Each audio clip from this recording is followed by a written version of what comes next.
Ujú. Bueno, comenzamos entonces. Compartir, ahí está. Ok. Bien. Bueno, entonces vamos a comenzar con un problema, como de costumbre, ¿no? Construir una caja sin tapa, ¿no? De una hoja rectangular de cartón que tiene dimensiones de 12 por 20 centímetros, recortando cuadrados iguales en cada una de las esquinas. Este problema es clásico en preparatoria, se los pueden hacer como proyecto a muchos de ustedes, de una lámina rectangular. Les piden que construyan una cajita haciendo cortes en las esquinas, ¿se acuerdan? Así.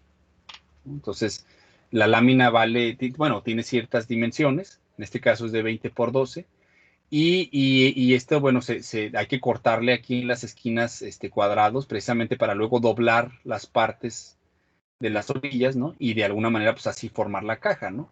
Entonces la base quedaría, esto de aquí quedaría como la base de la caja, y pues las paredes quedarían como la altura, ¿no? De alguna manera daría esta forma, ¿no? Entonces, este es un problema clásico, histórico, pues, o sea, hablo de que de los primeros problemas que se empezaron a generar, pues fue la medida del volumen, ¿no? Es similar al problema del área y del perímetro, ¿no? Que les dan un perímetro fijo y les dicen que calculen diferentes tipos de rectángulos y que calculen el rectángulo de área mayor. Es el problema del corral que resolvieron algunos de sus compañeros en clases. Y hay varios problemas de ese tipo, ¿no? Cómo optimizar las cosas. Porque una de las ideas falsas que uno podría llegar a tener es que dado el mismo perímetro, pues se va a mantener la misma área, y eso ya lo demostramos pues con los problemas de que no es así. Mismo perímetro, diferente configuración, diferente área, ¿no? Entonces, de la misma manera aquí, misma hoja laminar, o sea, misma hoja plana, diferente corte en X, genera una caja distinta y por lo tanto un volumen distinto. Entonces, en ese sentido, vamos dándole ya carácter esto de función, ¿no? Entonces, a X, ¿qué es lo que nosotros podemos decidir? Sería el corte en las esquinas, el tamaño del lado de los cuadrados. Y bueno, pues el volumen va a depender de este corte, ¿no? Entonces, pues bueno, no sé, pues nada más para hacer un ejercicio mental, ¿qué pasa si X vale cero? ¿Qué significaría que X valga cero? Respondan. Que no se ha hecho ningún corte. Que no se corta nada. Correcto, no se corta nada, entonces por lo tanto, este, si no se corta nada, tengo una caja, puedo decir que tengo una caja de volumen cero, ¿no? Pero bueno, en términos prácticos, pues no tendría sentido evaluar en cero, así que pues lo descartaríamos, ¿no? El 1, ¿qué significaría que X vale 1? ¿Cuáles serían las dimensiones de la caja?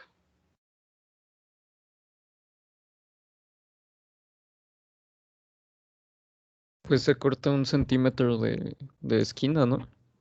De cada lado, ajá. Entonces, si el largo mide 20, ahora ¿cuánto mediría el largo si le corto, si X vale 1? 18. 19 y 11.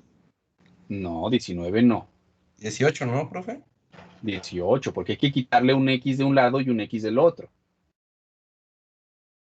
¿Estamos de acuerdo? Sí. Ok, entonces no se le quita un X, se le quitan dos X a la dimensión, porque pues son dos esquinas. De la misma manera, entonces quedaría de 10 por 18. ¿Y qué altura tendría la caja? Pues 1. 1, pues el X, ¿no? El mismo corte que le hacemos es lo que va a medir la altura en el doblez. De acuerdo, entonces, bueno, sabiendo cómo estamos calculando esto, pues bueno, todos sabemos cómo se calcula el volumen de un prisma regular. Es largo por ancho por altura. Pero pues como ahora estas cantidades dependen de X, pues son funciones de X cada una de ellas, ¿no? Entonces yo puedo separar cada una de ellas, bueno, o generalizar la fórmula del volumen a una función.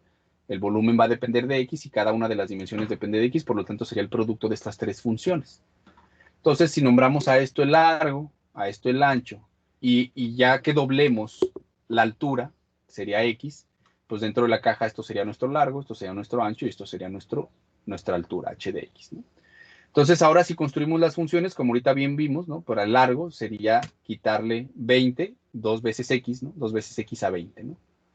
Entonces, ahí tendrías una función lineal, observen, con pendiente menos 2 y ordenada al origen 20. Lo mismo para el ancho, ¿no? Sería 12 menos 2x, también porque le quito 2x, lo mismo, pendiente menos 2, tiene intersección al origen en 12. Y pues para la altura sería simplemente la pura x, ¿no?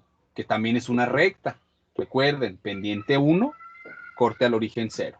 Se llama función identidad o recta identidad, ¿no? Entonces ahora el producto de estas tres funciones lineales, pues sería el producto de estas tres, 20 menos 2x por 12 menos 2x por x, ¿no?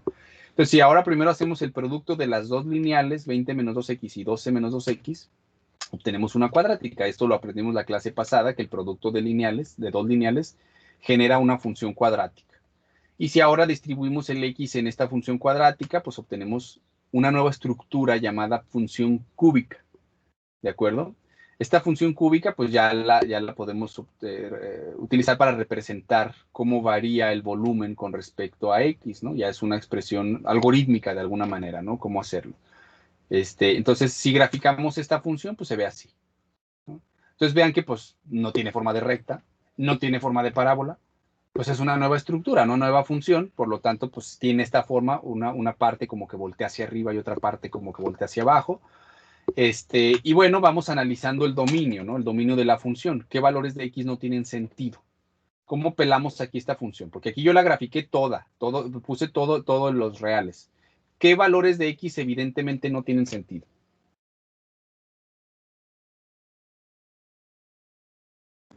Pues el 0. El 0, ¿qué más? ¿Qué otro? Pues los que están abajo del 0 en Y. Más bien te refieres a la izquierda del 0. Aquí no hay abajo, porque para el dominio estamos hablando de izquierda o derecha. Bueno, Abajo, sí. arriba sería para la Y. Entonces, Ujú. todos los de la izquierda del 0 también. Ok, todos los valores x menores a 0 también a la fregada. ¿Qué otros?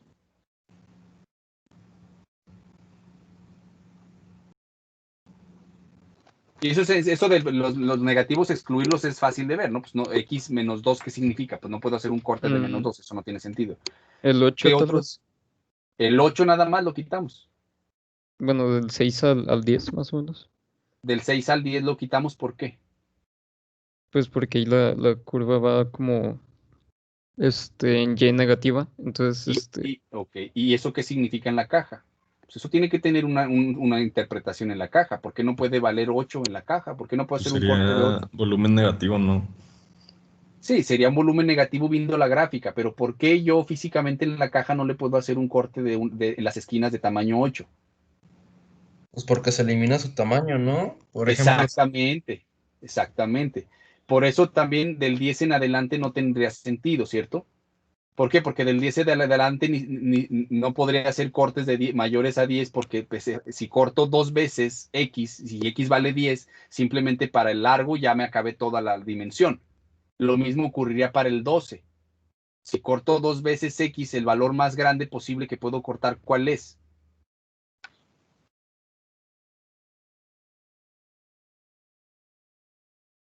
pues 6 o 5, ¿no? ¿Por qué 5? Porque, o sea, 6, ¿no? 5.5 no, 5.5 no. no, sí, también, o sea, Pues sería más Tengan bien hasta límite de 6, ¿no? hasta el límite de 6, correcto. Entonces sería desde 0 hasta 6, ¿cierto? Sin incluir el 0 y sin incluir el 6 porque también provoca lo mismo. Si yo hago un corte de 6, me acabo la dimensión 12, ¿no? El ancho. Entonces, bueno, sí, efectivamente, nos quedamos con el dominio de 0 a 6. Y es la misma función, nada más de 0 a 6 y nada más acomodé el eje Y para que se vea ahí el chipotito, ¿no? Pero es la misma función, nada más restringida al dominio 0,6 abierto, ¿no? Bien, entonces cuando X es aproximadamente, lo vemos, pues ya podemos con esta gráfica obtener dónde ocurre el valor de mayor volumen o para qué valor de X el volumen es mayor.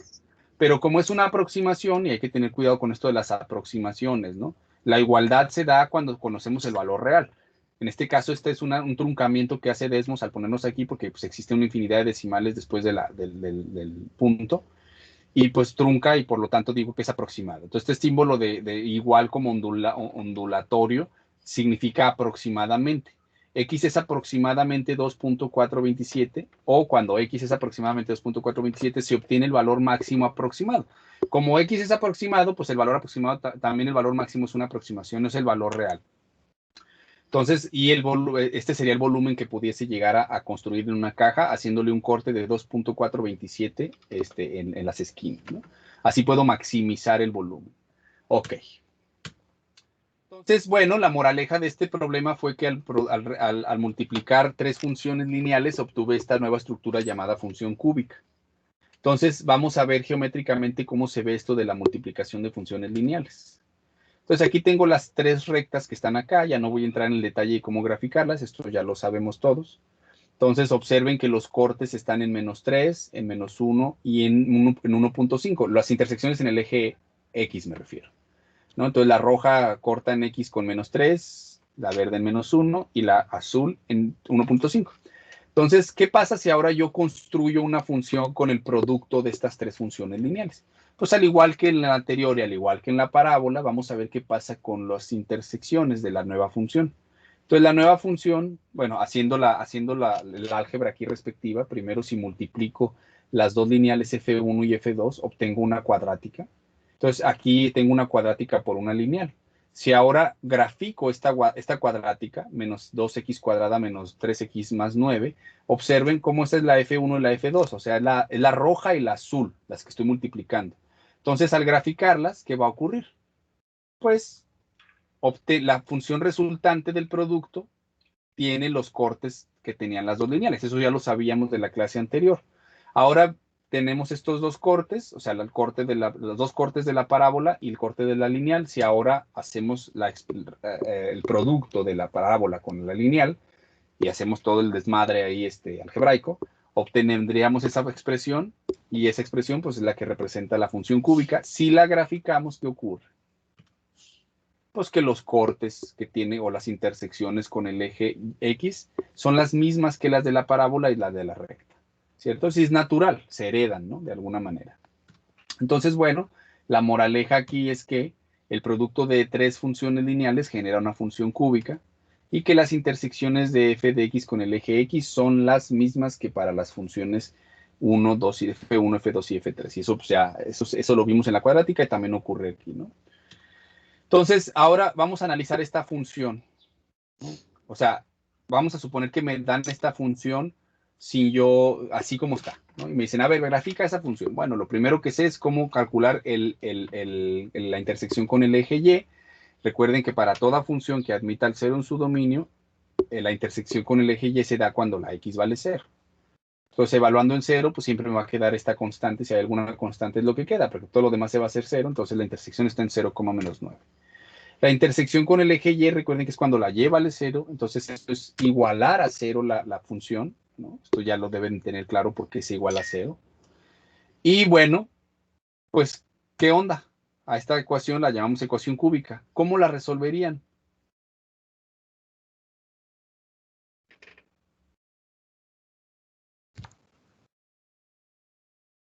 ¿Cómo se resuelve una ecuación cúbica? La cuadrática ya sabemos cómo, ¿no? ¿Cómo se resuelve la cuadrática?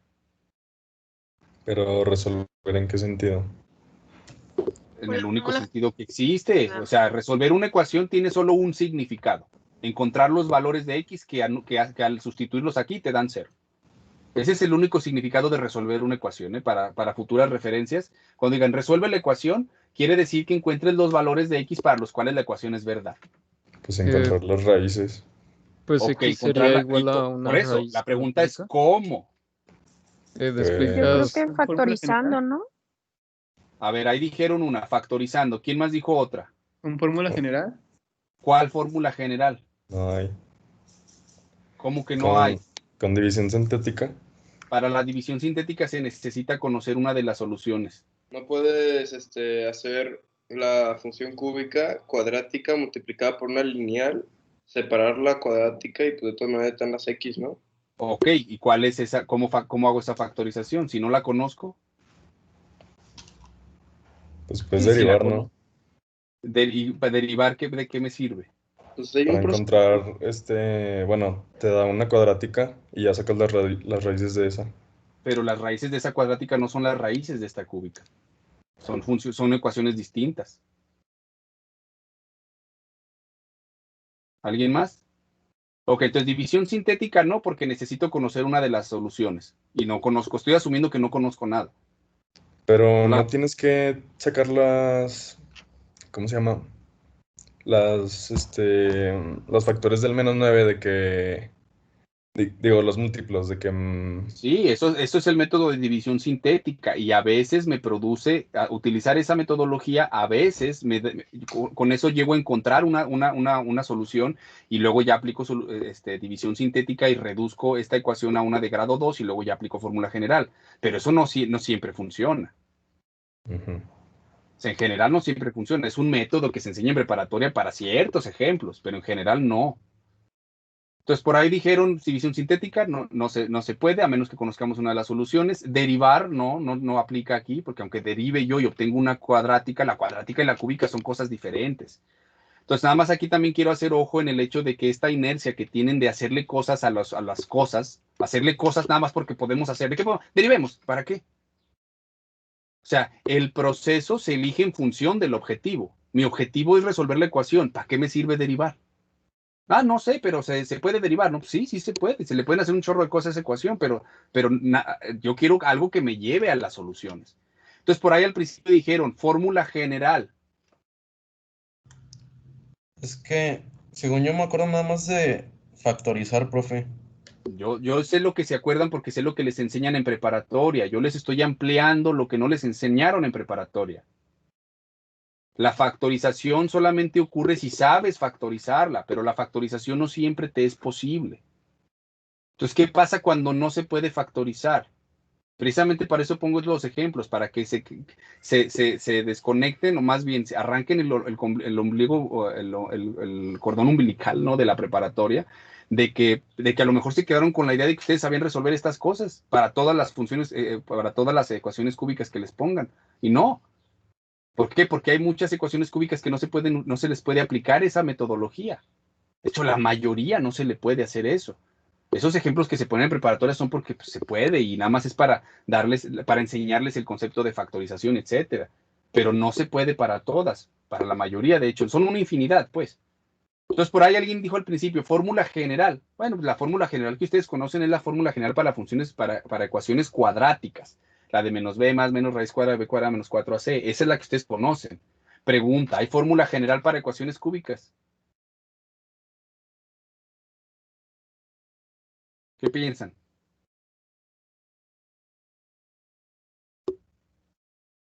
Pues si la hay, no la conocen, ¿no? Más bien. Pues sí, sí la hay. Si no la habían visto, se las presento, ¿no? Fórmula general para ecuaciones cúbicas. La mayoría de las calculadoras la tiene programada. Entonces pueden resolver un polinomio de grado cúbico en la calculadora porque tiene programada la fórmula general. Entonces, obviamente no es como la cuadrática, miren. Entonces, si tuviésemos una forma general, una forma general para una ecuación cúbica, donde los coeficientes A, B, C y D pues, son parámetros que no se conocen. En nuestro caso, si los conocemos, A es 2, B es 5, C es menos 6 y D es menos 9, ¿no? Entonces, la fórmula que yo tendría que aplicarle aquí, primero va así, es más platicada. Primero tendría que calcular esos valores, P y Q. ¿Cómo? Con las constantes A, B, C y D. Ya que haya hecho todo ese desmadre y P y Q sean unos valores que pude calcular, ahora con esos valores P y Q, calculo estos valores, U y B. Y luego ya que haya calculado U y B, lo que dé U y B, ahora sí puedo calcular las soluciones. Esta es la fórmula general para ecuaciones cúbicas. Observen que tengo 3 soluciones y 2 de las soluciones tienen aquí multiplicado por i. Recuerden que i es el número complejo raíz de menos 1. Entonces, esto nos dice que podrían salir soluciones complejas, al igual que en las cuadráticas, ¿no? Entonces, la única manera en la que esto no ocurran, no salgan las soluciones complejas, es que todo esto que está multiplicando a la i, que es el raíz de 3 entre 2 por u menos v, de 0. Y para que eso de 0, u y b tienen que ser iguales. Entonces, si u y b son iguales, me darían 3 raíces reales. En caso de que sean distintos, darían dos raíces complejas y una real. Una de las raíces siempre es real. ¿De acuerdo?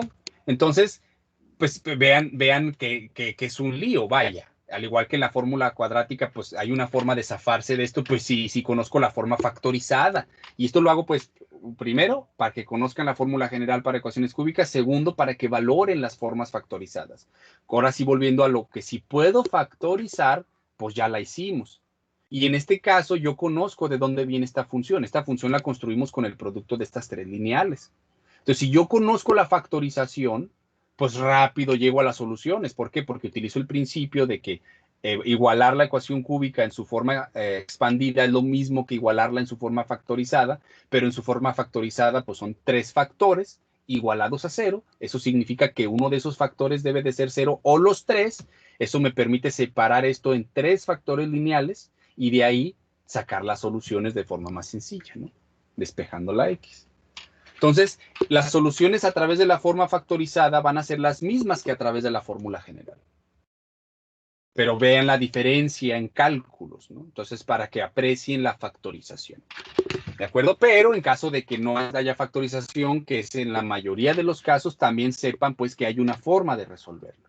Y que se puede programar y ya de hecho está en las calculadoras. Ustedes no tienen que ponerse a hacer esta talacha a mano. Ya está ahí programado en la calculadora. Casi todas las calculadoras científicas ya la traen, ¿no? Bien. Entonces, bueno, ya podemos hablar de las funciones cúbicas como tal. F de X tendría esa forma, ¿no? AX cúbica más BX cuadrada más CX más D. La intersección con el eje siempre se da cuando la X vale 0, entonces en este caso va a dar D, ¿no? Entonces en 0, D va a estar el corte. La intersección con el eje X se da cuando la Y vale 0, entonces hay que igualar a 0, y en este caso ahora sí podemos resolver sabemos que siempre podemos obtener las soluciones, y va a haber dos casos. Un caso, vamos a tener 3 soluciones reales, lo que significarían 3 intersecciones con el eje X, o puede que estas intersecciones estén repetidas, ¿no? Y solamente realmente ver una. Por ejemplo, si tenemos X menos 1 al cubo, nada más va a tener intersección en 1 3 veces, ¿no? Entonces, por eso se dice repetida. ¿De acuerdo? Y la otra opción es que ocurra una solución real y dos complejas, ¿no? Si esto ocurre, entonces nada más tendremos una intersección con el eje X. Recuerden que las soluciones complejas no significa que en la gráfica no habrá intersecciones con el eje X, ¿no? Para esas soluciones. Entonces, solamente va a haber intersecciones si hay soluciones reales a la ecuación. Pero siempre para las cúbicas por lo menos va a haber una. Eso es de ley, ¿no? Por lo menos hay una intersección, porque por lo menos puedo tener una solución real. Entonces, el producto de 3 funciones lineales de variable real genera una función cúbica. Esto ya lo vimos. Si yo agarro 3 funciones lineales y las multiplico, genero una función cúbica. Pero no toda función cúbica se puede factorizar en producto de 3 funciones lineales de variable real. Ahora es el otro sentido. ¿Qué pasa si a mí me dan simplemente una función cúbica cualquiera? Yo puedo encontrar la factorización de esas 3, ahí es donde íbamos hace rato, ¿no? Que no se puede. Ahorita vamos a ver un ejemplo, ¿no? Por ejemplo, esta función, x cúbica más x. La a vale 1, la b vale 0, porque la b recuerden que era el coeficiente de la x cuadrada, y aquí pues, al no aparecer significa que vale 0. La c es el coeficiente de la x, que en este caso pues es 1, y la d vale 0 también, ¿no? Entonces, si yo quiero calcular o ver para esta función esas 2 funciones lineales, esas 3 funciones lineales que creemos que existen, para poder encontrar la factorización, pues comencemos como la factorización más evidente, ¿no? Una x. Factorizamos x de los dos términos y tenemos x por x cuadrado más 1. Ahora, ¿puedo factorizar el x cuadrado más 1? No, ¿Por qué no? porque tiene un más. ¿Y eso qué? Eso no es suficiente argumento. Bueno. Profe, antes de continuar, ¿podría regresarse tantito a la anterior, por favor? Sí. ¿Ahí? Gracias. Sí, gracias. Ya tomé notas. Gracias. Ok. Profe, porque no hay producto de un binomio, no de un, o sea, no hay producto que dé x cuadrada más 1. Ah, muy bien. No hay producto de lineales que dé eso. Muy bien, es cierto. Y vean cómo podemos verlo esto geométricamente. Si se pudiese la x cuadrada más 1 factorizar en producto de dos lineales, entonces significa que los cortes de esas dos lineales en el eje x tendrían que ser los mismos cortes de esa parábola x cuadrada más 1. ¿Están de acuerdo? Pero ¿qué creen? Si graficamos estas funciones, la morada es la x cuadrada más 1, no intersecta con el eje x, precisamente porque no existen funciones lineales que puedan factorizarla.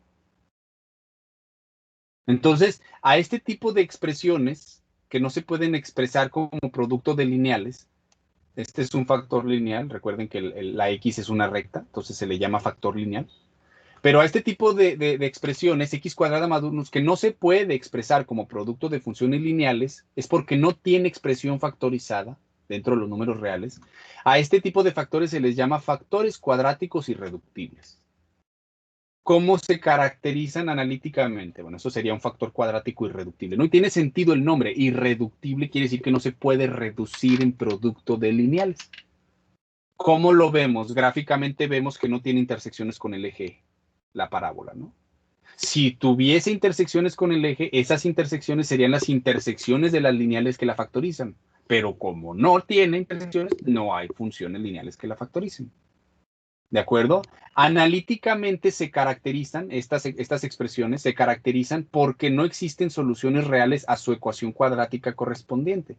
Es decir, que si yo igualo a 0 esa expresión x cuadrada más 1 y quiero resolver la ecuación cuadrática, no voy a encontrar soluciones, o más bien voy a encontrar soluciones complejas. Es decir, el discriminante sería negativo para esta ecuación cuadrática. Entonces, todo esto ocurre en un mismo paquete. Que, bueno, un factor cuadrático irreductible, si yo lo grafico como función, vería que no tiene intersecciones con el eje x. Si yo lo trato de resolver como ecuación, encontraría que el discriminante es negativo, lo que significan soluciones complejas. Por lo tanto, todo eso junto también viene con el hecho de que no puedo factorizar en dos lineales. ¿De acuerdo? Entonces, observen que pues eso para demostrar pues como ejemplo, el comentario que hice anterior en la diapositiva anterior, que decía que no toda función cúbica se puede factorizar como producto de tres funciones lineales de variable real. Ahí está el ejemplo, ¿no? Este término de factor cuadrático irreductible es un término que de una vez lo pongo pues porque lo van a necesitar tanto en álgebra lineal como en cálculo integral. Entonces, para que cuando ya llegue en el momento allá y lo vean, digan, ah, sí, ya sé qué era, ¿no? Y que todo esto venga en un solo paquete en su mente. Factor cuadrático irreductible significa que la ecuación cuadrática va a dar el discriminante de negativo, lo que significan soluciones complejas, lo que significan no intersecciones en el eje X de la función, y que, pues eso, no se puede expresar como el producto de dos lineales. Todo eso es verdad junto. ¿De acuerdo? Entonces, si yo graficara aquí la función x cúbica más x, que se me pasó poner la gráfica, veríamos que nada más cruzaría por el único cruce que tienen estas dos funciones en conjunto, ¿no? Que es el 0. La lineal verde, que es la recta de 45 grados, la recta identidad, ese es el único corte que heredaría la función x cúbica más x, ¿no? Entonces esa no la puse, se me pasó, pues, pero es una función, es parecida, es igual a la que vimos al comienzo, nada más que cruzaría por el 0, ¿no? Ok. Fíjense, vamos a hacer este mismo ejercicio de multiplicar ahora 4 lineales. Pues, ¿qué vamos a obtener? Primero vamos a construir la parte geométrica. Tenemos las 4 lineales. Aquí las puse sencillas, todas tienen pendiente 1. Nada más varié las intersecciones con el eje Y. Y pues al moverlas cambian las intersecciones con el eje X. Entonces observen las intersecciones en X, en menos 2, menos 1, 1 y 2, ¿no? Entonces, ahora, si de aquí recuerden, esto que está aquí son factores, se llaman productos notables, ¿recuerdan? El A más B por el A menos B se le conoce como binomios conjugados. Básicamente es la misma estructura, pero una con más y otra con menos, ¿no? Y que se están multiplicando. Esto, si lo expandemos, se convierte en una estructura llamada diferencia de cuadrados. Entonces, esto pues es un producto notable y se utiliza para la factorización, ¿no? Entonces, en este caso yo voy a no factorizar porque ya está factorizado, más bien voy a distribuir. Entonces, en mi caso, x más 1 por x menos 1, pues es un producto de binomios conjugados. lo voy a reexpresar como la diferencia de cuadrados. Entonces, obviamente, la diferencia de cuadrados aquí quedaría como x al cuadrado menos 1 al cuadrado, que quedaría x al cuadrado menos 1, ¿no? Y lo mismo para la otra par de binomios conjugados, x menos 2 por x más 2, pues sería x cuadrada menos 2 al cuadrado, o sea, x cuadrada menos 4. ¿Cierto? Entonces, estas dos expresiones, si multiplicamos las dos lineales, queda esta parábola, y estas dos lineales queda otra parábola. Entonces, tengo dos parábolas. Si ahora grafico estas dos parábolas, pues va a ocurrir lo que ya sabemos que ocurre cuando se heredan las intersecciones, ¿no? En este caso, la x más 1 y la x menos 1 es la roja y la azul respectivamente. Si yo grafico la parábola x cuadrada menos 1, pues va a ser una parábola que cruce por esos dos puntos. Y luego lo mismo para la verde y la morada, ¿no? Que tiene corte en menos 2 y en 2. Entonces, si grafico las dos parábolas que están ahí, pues son las dos y heredan los cortes de las dos lineales con las que las construimos, ¿no? Entonces, ahora ya tengo dos parábolas. Ahora, si expando, sigo expandiendo acá la estructura, ahora multiplico todos contra todos, ahí estas dos cuadráticas, pues obtengo lo que es una función cuártica, ¿no? La vamos a llamar por ahorita como cuártica. Digo, es un término no muy usual, pero existe. Entonces, una función cuártica, pues, cúbica, cuártica, quíntica. Ya luego vamos a utilizar otro nombre, otro tipo de nombres, porque pues suena medio mamón eso, ¿no? Entonces, sería la función cuártica. Y obviamente, si la graficamos ahora, pues tendría que heredar estos cortes tanto de las parábolas que vinieron heredados de las lineales, ¿no? Y pues ahí vemos, ¿no? Es natural. Ya lo sabíamos que debía ocurrir así. Entonces, pues bueno, esta función que está aquí se forma con el producto de las dos parábolas y tiene los cortes donde pues, se supone que debería de tenerlos en base a cómo se construyó. Ahora, si igualo a 0 la expresión factorizada, pues de aquí, esto es parte de, vean lo chido de tener la expresión factorizada, pues sería fácil calcular las intersecciones, igual que geométricamente yo ya sé cuáles son, simplemente es para ver la parte analítica, ¿no? De que analíticamente para deducir los cortes hay que igualar a 0 y resolver. Si tengo la expresión factorizada se vuelve una papa. Entonces por eso las intersecciones están ahí donde ya sabíamos, ¿no? Que son las mismas intersecciones de cada una de las rectas. Ok. Ahora fíjense la diferencia con esta de aquí, ¿no? Esta de aquí terminó siendo x cuadrada menos 1 por x cuadrada menos 4. El solo hecho de cambiarle los menos por más, como lo hice aquí, cambia todo, ¿no? ¿Por qué? Porque cada uno de estos factores, pues, ¿qué? No intersectan, estas parábolas no intersectan con el eje X. Por lo tanto, pues van a ser factores cuadráticos irreductibles, ¿no? Sabiendo que todo lo que habíamos dicho anteriormente, todo, cuando se da verdad, una de todo eso que se hace verdad, cuando una de esas es verdad, todo es verdad. Es decir, el hecho de que no intersecte significa que son factores cuadráticos irreductibles, cada una de estas parábolas. Entonces, si ahora yo expando esto, pues me quedaría esta función, la función azul. La función azul es el producto de la roja y la negra, ¿no? Y evidentemente, pues no tiene cortes con el eje X. ¿Por qué? Porque las parábolas con las cuales la construimos tampoco lo tienen. ¿De acuerdo? Entonces, esta sería la función. Si ahora nosotros queremos hacerlo analíticamente, igualaríamos a 0 la expresión y de aquí sacaríamos dos ecuaciones cuadráticas, ¿cierto? Porque estos siguen siendo factores. Si el producto de dos factores es igual a 0, es porque uno es igual a 0 o el otro es igual a 0. Entonces, de aquí, si quisiéramos calcular o resolver estas ecuaciones cuadráticas, encontraríamos que los discriminantes de ambos son negativos, soluciones complejas, ¿no? Entonces, para la primera ecuación cuadrática obtendríamos estas soluciones, y menos i.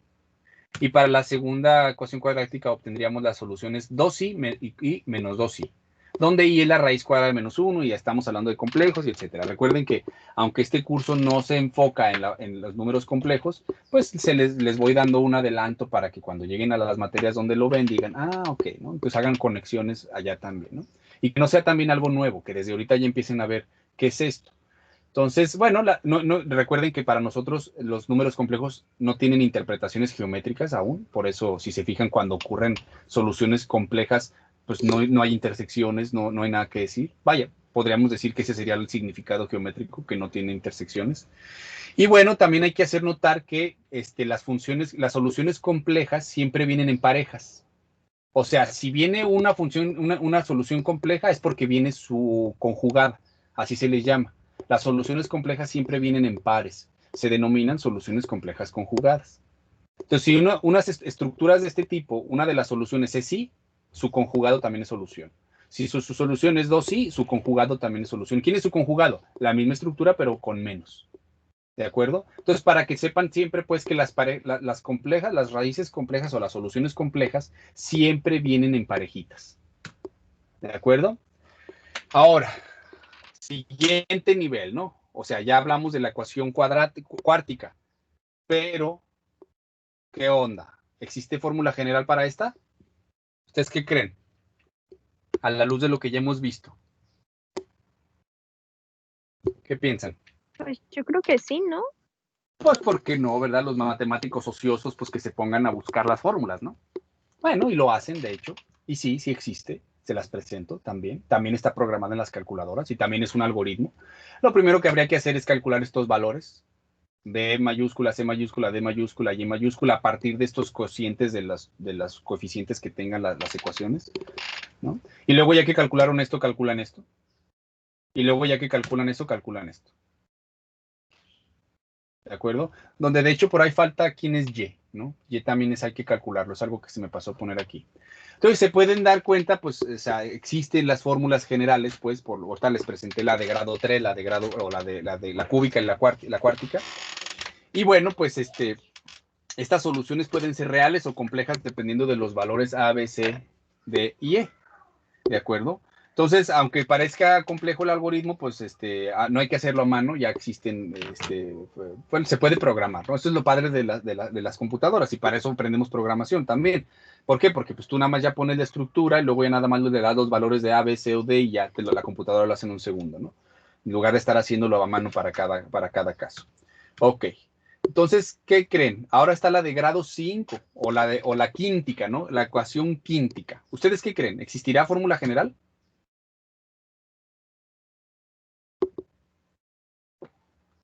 ¿Qué piensan?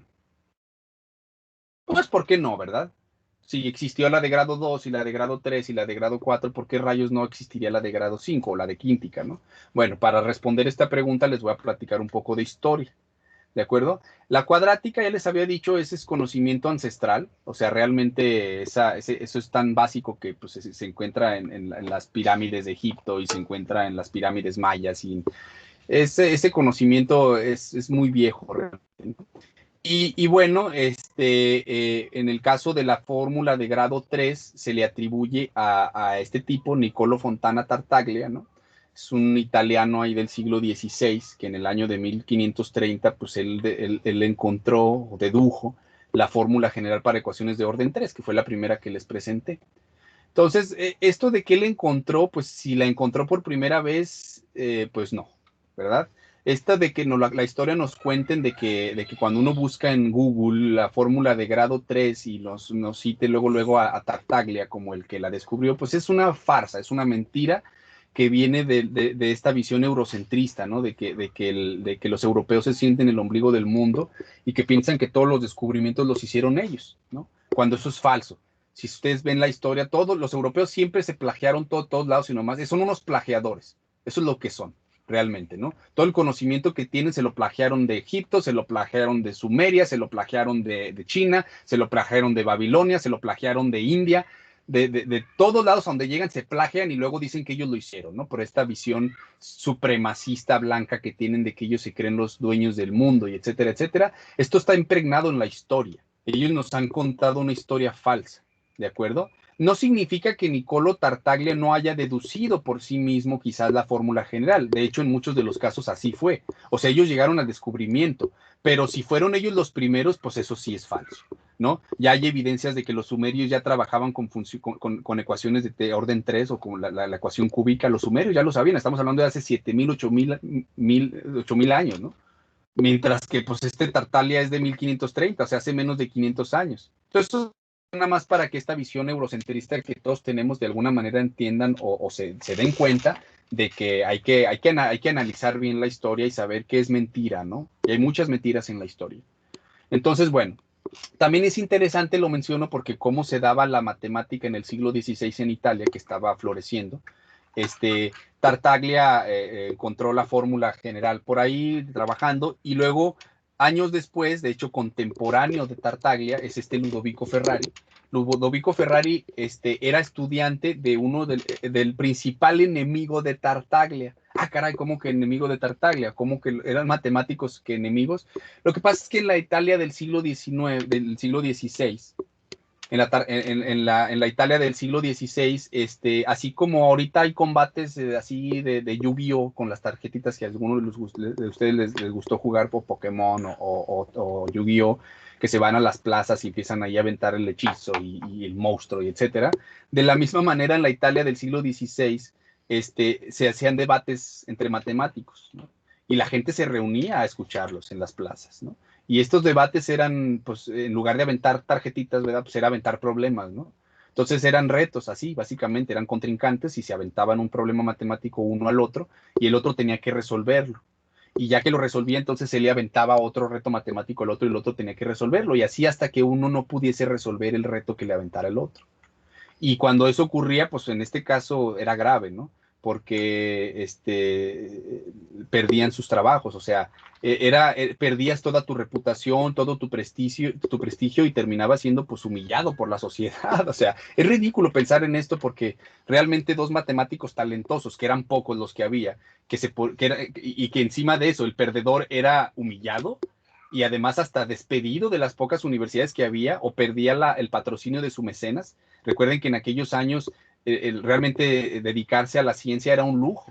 O sea, pues para poderte dedicar a pensar y a desarrollar ciencia, tenías que tener las necesidades cubiertas, las necesidades básicas cubiertas, ¿no? Comida, vestido, casa. Y si no eras una familia adinerada, pues ¿cómo? La mayoría de las personas tenía que trabajar en el campo y entonces había poca gente que se dedicaba al desarrollo de la ciencia y pues tenían que, para tener tiempo de pensar, tenían que alguien patrocinarles. Si no eran ricos, tenían que patrocinarles a alguien su manutención, ¿no? A estos que les patrocinaban su manutención se les llaman mecenas, ¿no? Se les llamaba mecenas, ¿no? Y lo hacían tanto para matemáticos, físicos, como pintores, artistas, ¿no? Siempre las familias adineradas, de alguna manera, como que adoptaban a estas personas talentosas, les pagaban su manutención con tal de que, pues, desarrollaran ciencia y desarrollaran, pues, pinturas y avanzaran, ¿no? En este sentido. Bueno, en este sentido, Ludovico Ferrari lo vemos por sus vestimentas, ¿verdad? Que era o rico o tenía un mecenas muy poderoso, posiblemente está relacionado con la iglesia por el tipo de vestimenta que tenía, ¿no? Entonces, cuenta la historia, pues, que este enemigo de Tartaglia, que era el maestro de Ferrari, publicó en un libro la fórmula de Tartaglia, y pues ahí hay un debate si que le había pedido permiso o no.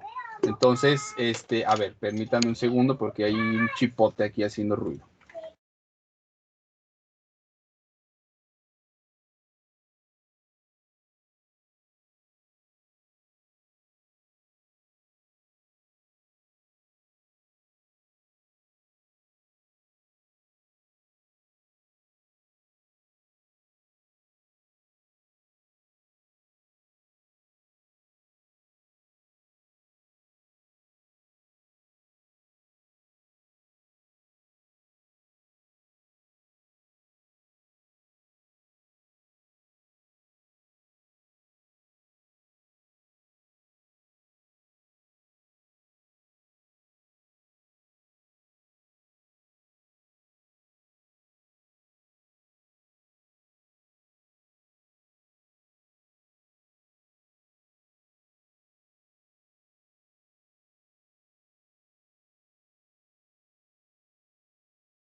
Ok. Entonces les decía que Ludovico Ferrari, a él se le atribuye el descubrimiento, pues, de la fórmula general para orden 4. Les platico, pues, la historia un poquito para que, pues, también para que humanicen un poco a las matemáticas, ¿no? Pensar que las matemáticas parece que salieron de una piedra, ¿no?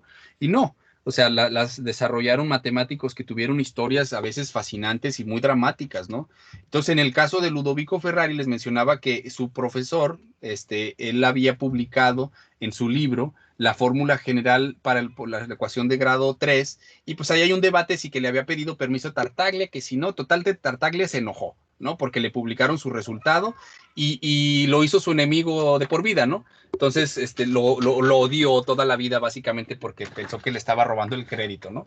Entonces, lo retaba constantemente Tartaglia después de que se publicó este libro. Tartaglia le mandaba cartas así como, pues, ¿qué onda? Te reto, ven acá para humillarlo, ¿verdad? Su objetivo era la manera de vengarse en aquel momento entre intelectuales, ¿no? En público te hacía ver lo tonto que eres y lo inteligente que soy yo, ¿no? Típicas, pues, actitudes de personas arrogantes, ¿no? Que todavía ocurre, eso ocurre todo el tiempo, o sea, la humanidad no ha cambiado mucho en pocos siglos, ¿no? Entonces, pues el profesor de Ferrari, no recuerdo su apellido, no acudía a los retos, ¿no? Ignoró durante todo el tiempo los retos porque pues no se quería enfrentar ante él porque posiblemente iba a salir derrotado, pues ya que Tartaglia era talentoso. Quien se animó a retarlo fue el alumno de esta persona, ¿no? Que no recuerdo su nombre. Ludovico Ferrari fue el que pues salió al quite por su profesor y dijo, pues yo salgo al quite, y él fue el que se aventó el debate con Tartaglia, ¿no? Pero en este debate, pues Ferrari ya traía preparada una formulilla que no se conocía, ¿no? La fórmula general para las ecuaciones de orden 4, que es la que les presenté la diapositiva anterior. Y pues Tartaglia no se lo esperaba, ¿no? Entonces, pues le partió su mandarina y Tartaglia perdió su trabajo y su reputación, que me parece ridículo, siendo un matemático tan talentoso, como desperdicias, ¿no? Simplemente porque hay alguien mejor, es estúpido. Pero ya saben, ¿no? La humanidad. Entonces, pues Ludovico Ferrari lo derrotó y bueno, ahí quedó en la historia. Después se dice históricamente que Ludovico Ferrari fue asesinado, envenenado por su hermana con arsénico. Las razones de por qué hizo esto, pues no se sabe, se especula. En aquel entonces, tener conocimientos matemáticos que nada más tú sabías, pues eran oro, pues con eso te podías valer una reputación hasta una carrera, ¿no? Entonces, pues Ferrari no era cualquiera, pues había deducido la ecuación de orden 4, entonces por ahí tenía algunos trabajos que posiblemente eran potencialmente muy importantes. Y dice la historia, pues, que después de que murió, pues todos estos trabajos cayeron en manos del marido de la hermana. Entonces, bueno, uno hace las cuentas y uno dice a lo mejor qué pasó, pues es evidente, ¿no? ¿Quién sabe qué fue lo que pasó? Recuerden que la historia, pues solamente podemos creer lo que nos cuentan y sacar nuestras propias deducciones. Entonces, pues bueno, esa es la historia oficial. Respecto a las fórmulas para las ecuaciones de órdenes superiores, ¿no? Por ejemplo, la de orden 5, la que vemos aquí, la quíntica, ¿no? Pues obviamente el poder tener pasar a la historia, pues, sabiendo que pudiste deducir una fórmula por la cual todo el mundo te lo va a reconocer. A ver, permítanme de nuevo.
Ok, una disculpa ahí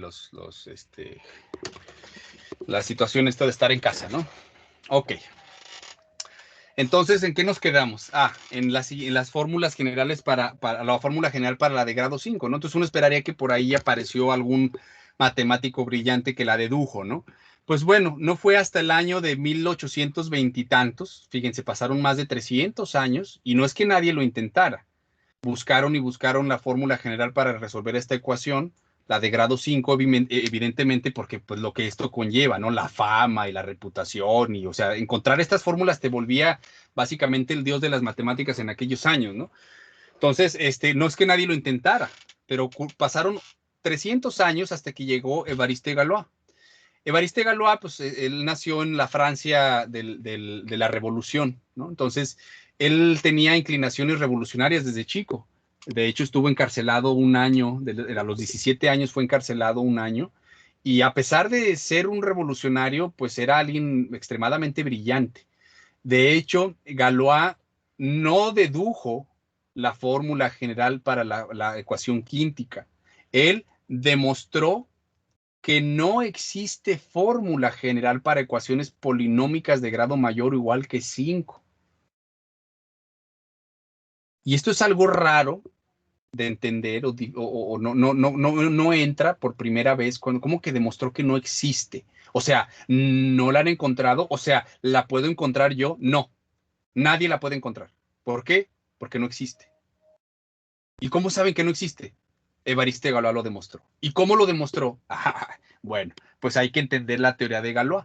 La teoría de Galois a la fecha, y no es que las matemáticas no hayan evolucionado desde este tiempo, se desarrollaron un montón de matemáticas, muchas ramas de las matemáticas se desarrollaron después de él, pero a la fecha la teoría de Galois sigue siendo una de las más hermosas que hay, más complejas, más sofisticadas y más importantes de la matemática. Entonces es muy, muy compleja y generaliza muchas otras teorías, ¿no? Entonces, para comprender por qué no existe fórmula general a partir de la quíntica, es decir, la quíntica, la sexta, la séptima, las ecuaciones, ¿no? De este tipo de ecuaciones, para entender por qué no existe dicha fórmula o dichas fórmulas, hay que comprender la teoría de Galois.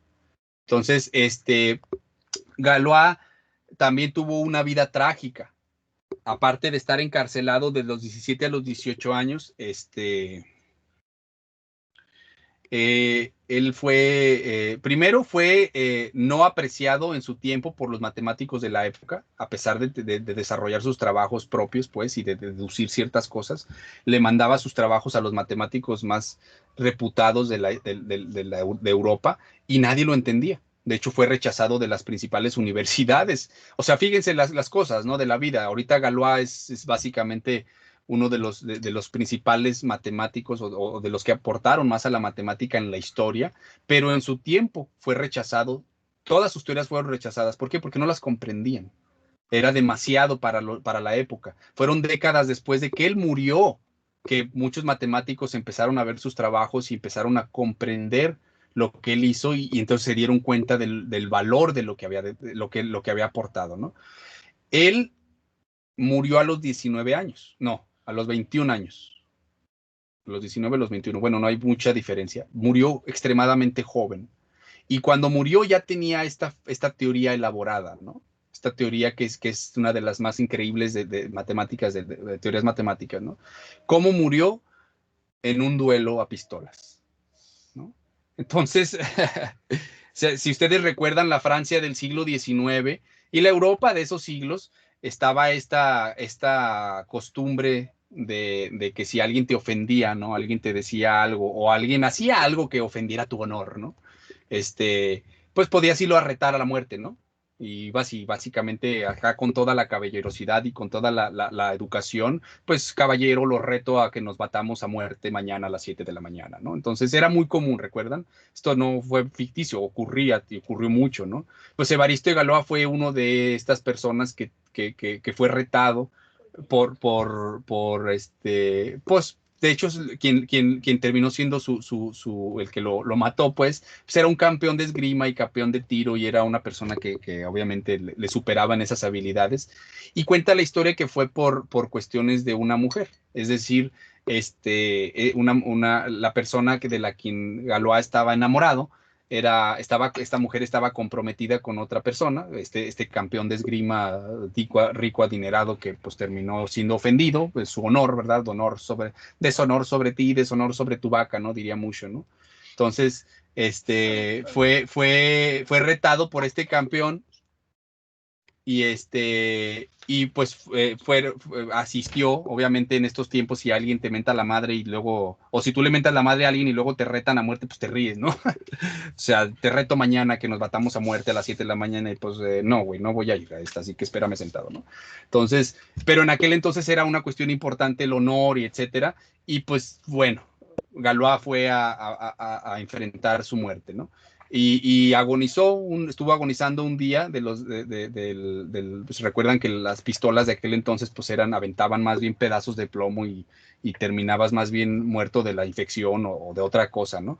Entonces, duró un día agonizando y bueno, murió obviamente una muerte trágica, precisamente por lo joven que era y por lo prometedor que era, ¿no? O sea, si hubiera vivido, pues quién sabe, ¿no? Quién sabe qué hubiera aportado y dónde nos hubiera colocado, porque pues todos los avances en matemáticas siempre recaen en avances sobre otras ciencias, ¿no? Sobre la física, sobre la biología, sobre la manera en que comprendemos al mundo, y eso hace que tecnológicamente avancemos, etcétera. Entonces, posiblemente su muerte nos retrasó algunas décadas de desarrollo. O sea, así de importantes son estas personas, ¿eh?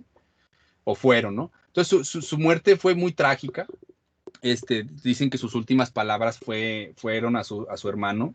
Le decía que no llorara, ¿no? Que él necesitaba todo su valor para morir tan joven, ¿no? Entonces, o sea, necesito de todo mi valor para enfrentar la muerte tan joven. Entonces, pues bueno.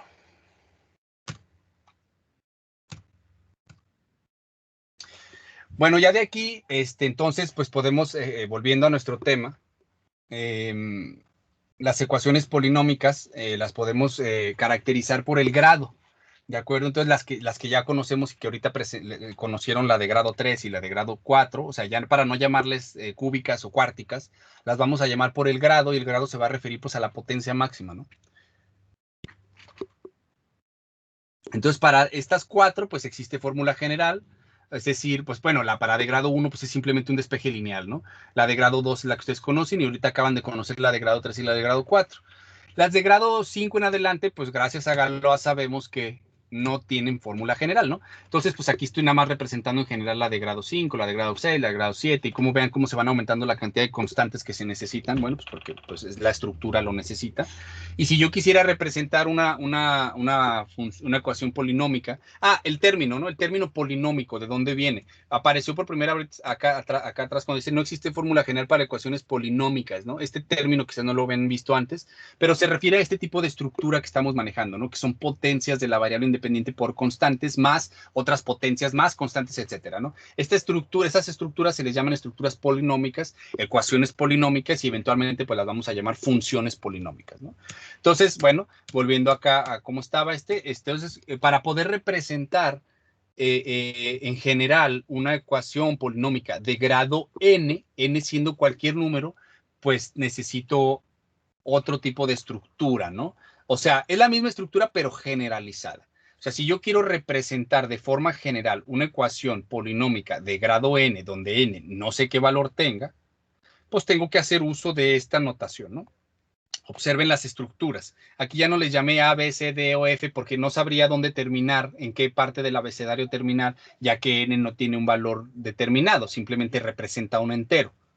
Pero entonces por eso pongo constantes que llamo K, KN, KN-1, KN, si aquí ven que le pongo más, punto, punto, punto. Quiere decir que aquí hay un montón de términos que desconozco. Dependiendo del valor de n, pues es la cantidad de términos que voy a sumar. Vean, cuando n vale 7, ¿cuántos términos sumo? 1, 2, 3, 4. Gracias. Son 8 términos, ¿no? O sea, desde la potencia 1 hasta la potencia 7 son 7, más la constante que se suma son 8 términos los que se suman. Entonces, como n no tiene un valor fijo, si nos representa cualquier valor, no puedo decir cuántos términos van a ser. De hecho, sé que van a ser n más 1, ¿no? Lo que valga n. Si vale 10, van a ser 11 términos. Si vale 100, van a ser 101 términos. Pero entonces para poder representar, pues tengo que usar uso de letras, ¿no? Para nada más representar una estructura general.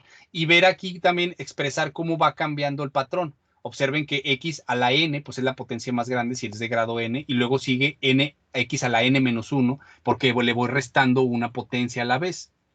Entonces distingan también las potencias de los subíndices, ¿no? La n que le está acompañando a la k sub n, no es una potencia, es una etiqueta para poderles nombrar a esas constantes, porque van a ser, si n vale 100, van a ser 101 constantes. Entonces la primera constante la llamaría la constante 100, y luego la constante 99, la constante 98. Entonces por eso le pongo este subíndice y termino en la constante 0, ¿no?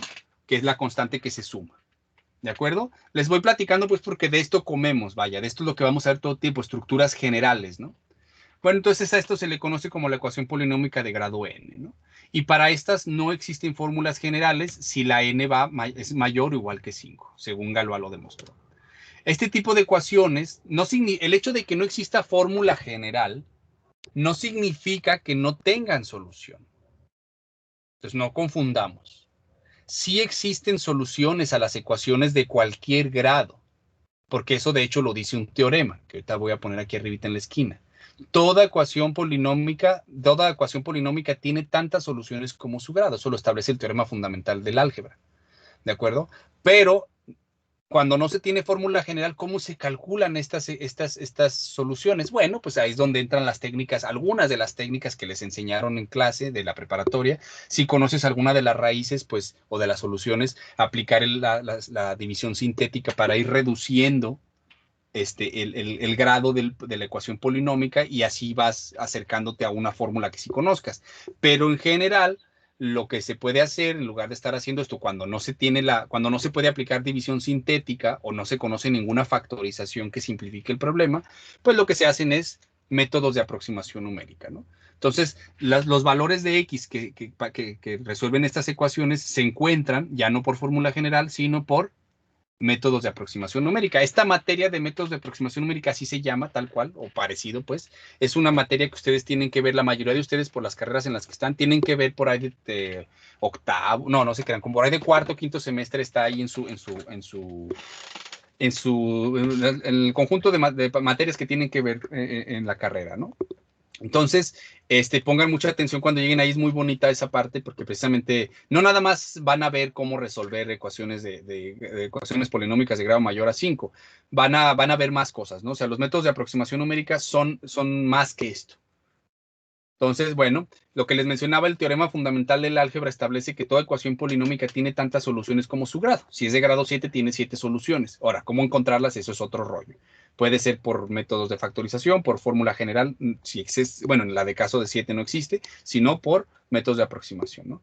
Pueden ser complejas, pueden ser reales repetidas. O sea, puede ocurrir mucha variedad, ¿no? Pero va a tener tantas soluciones como el grado. ¿Ok? Bien.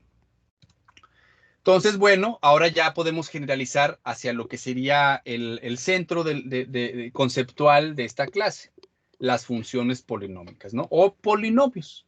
Las podemos nombrar de las dos maneras, funciones polinómicas o polinomios. No es lo mismo una ecuación polinómica que una función polinómica. La ecuación polinómica está igualada a 0. La función polinómica es una estructura diferente. Habla de un algoritmo sobre una variable que se mueve, que tiene dominio, imagen, representación gráfica, bla, bla, bla.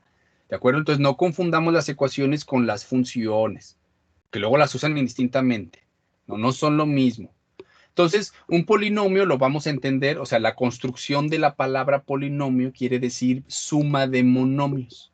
¿Qué es un monomio? Pues un monomio es una estructura de este tipo. Tiene una variable que está elevada a una potencia. Esta potencia tiene que ser entera positiva.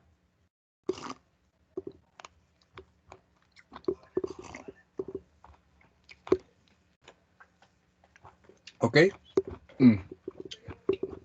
Y tiene un coeficiente. El coeficiente puede ser cualquier número real. ¿Ok? Entonces, si yo sumo muchos monomios, pues tengo un polinomio, ¿no? Los polinomios también los vamos a conocer por su grado. El grado 1, pues son las rectas, ¿no? El grado 2, aquí hay un ejemplo, ¿no? de lo que sería un polinomio de grado 1, las rectas. De grado 2, las cuadráticas, ¿no? Observen aquí cómo la C vale 0. De grado 3, las cúbicas. Observen aquí cómo la B vale 0 y la C vale 0. ¿No? Para que no se queden con esta idea de que tienen que estar todos, o más bien que todos los coeficientes tienen que ser distintos de 0. Pueden ser 0. La función cuártica, o más bien polinomio de grado 4, mejor. Vean que puedo incluso poner constantes que sean irracionales, como pi. Y la de grado 5, vean, aquí todas las, aquí no hay, aquí todas la B, la C, la D, la E y la F valen 0. La A vale 1. Y sigue siendo un polinomio de grado 5. ¿De acuerdo?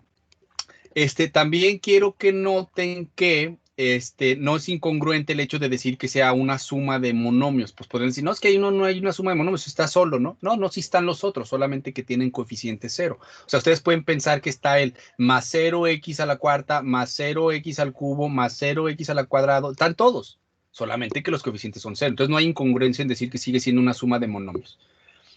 Incluso de aquí podríamos generalizar lo que sería el polinomio de grado 0, ¿no? Que simplemente, si se trata de la potencia, pues sería la potencia 0. Y la potencia 0, simplemente x a la 0 da un 1. Y pues entonces quedaría la pura constante, ¿no?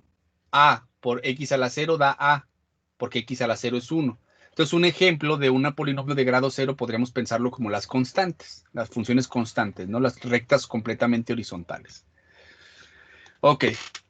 Entonces, el polinomio de grado n lo podríamos ver de forma estructural, así, ¿no? Parecido, pues, básicamente es la misma estructura que la ecuación de grado n, solamente que ahora utilizando esta estructura para definir una función. ¿De acuerdo? Pues este sería el polinomio de grado n. N tiene que estar en los enteros positivos, y aquí me falta una corrección.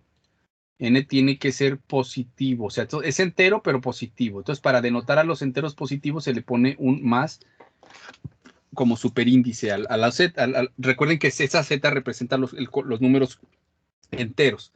Con un más arriba significaría solamente los enteros positivos.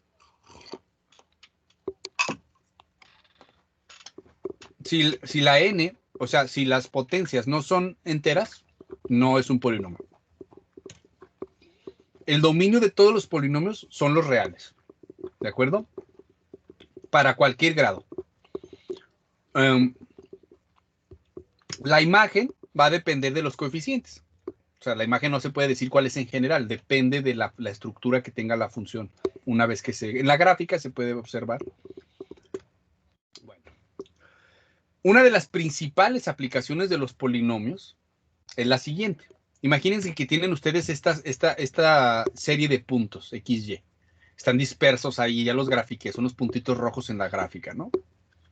Y si ustedes quisieran encontrar una función, un modelo que se ajuste a estos puntos, bueno, pues una recta evidentemente no se puede. No hay recta que pase por estos 4 puntos. Tampoco una parábola. La pregunta es si podríamos utilizar polinomios de mayor grado para encontrar, ¿no? Esto. Pues resulta que sí. Existe un método llamado interpolación polinómica que precisamente lo que hace es eso. Encontrar un polinomio que se ajuste a los puntos. ¿Cómo lo hago? ¿Cómo sé el grado que debe de tener el polinomio? ¿Y cómo sé qué valores tienen que tener los coeficientes? Eso es lo que hace el método. Es algo que verán ustedes también en este método métodos de aproximación numérica, pero a mí se me hace algo muy sencillo de aplicar realmente. Esto lo hace Excel, así como les mostré la vez en la síncrona que con Excel puedo encontrar la recta que pasa por los puntos. De la misma manera, así mismo, por ese mismo caminito, ahí mismo nomás le pones que lo haga para un polinomio y te encuentra la ecuación del polinomio. Entonces, de hecho, va a ser algo que van a usar algunos de ustedes en la resolución de sus problemas en la siguiente tanda de problemas para el segundo parcial. Es muy sencillo de implementar, vaya. De programar, y el cómo se obtienen, eso sí tiene su chiste. Nosotros no vamos a entrar en el cómo se hace la interpolación polinómica. Nosotros nada más le vamos a pedir un programa que lo haga y que nos proporcione la función. Y ya, el cómo se hace no nos importa ahorita, no es el objetivo. Pero lo podemos usar como una herramienta, ¿por qué no? ¿De acuerdo? Entonces, como pueden ver, pues tiene mucha utilidad este concepto de interpolación polinómica. Entonces, por ahí un teoremilla que dice que si se tienen n puntos, aquí yo tengo 4, ¿no? La tabla son 4 puntos. n puntos xy, siempre se puede encontrar, fíjense, siempre se puede encontrar un polinomio de grado a lo menos n-1 que pase por dichos puntos.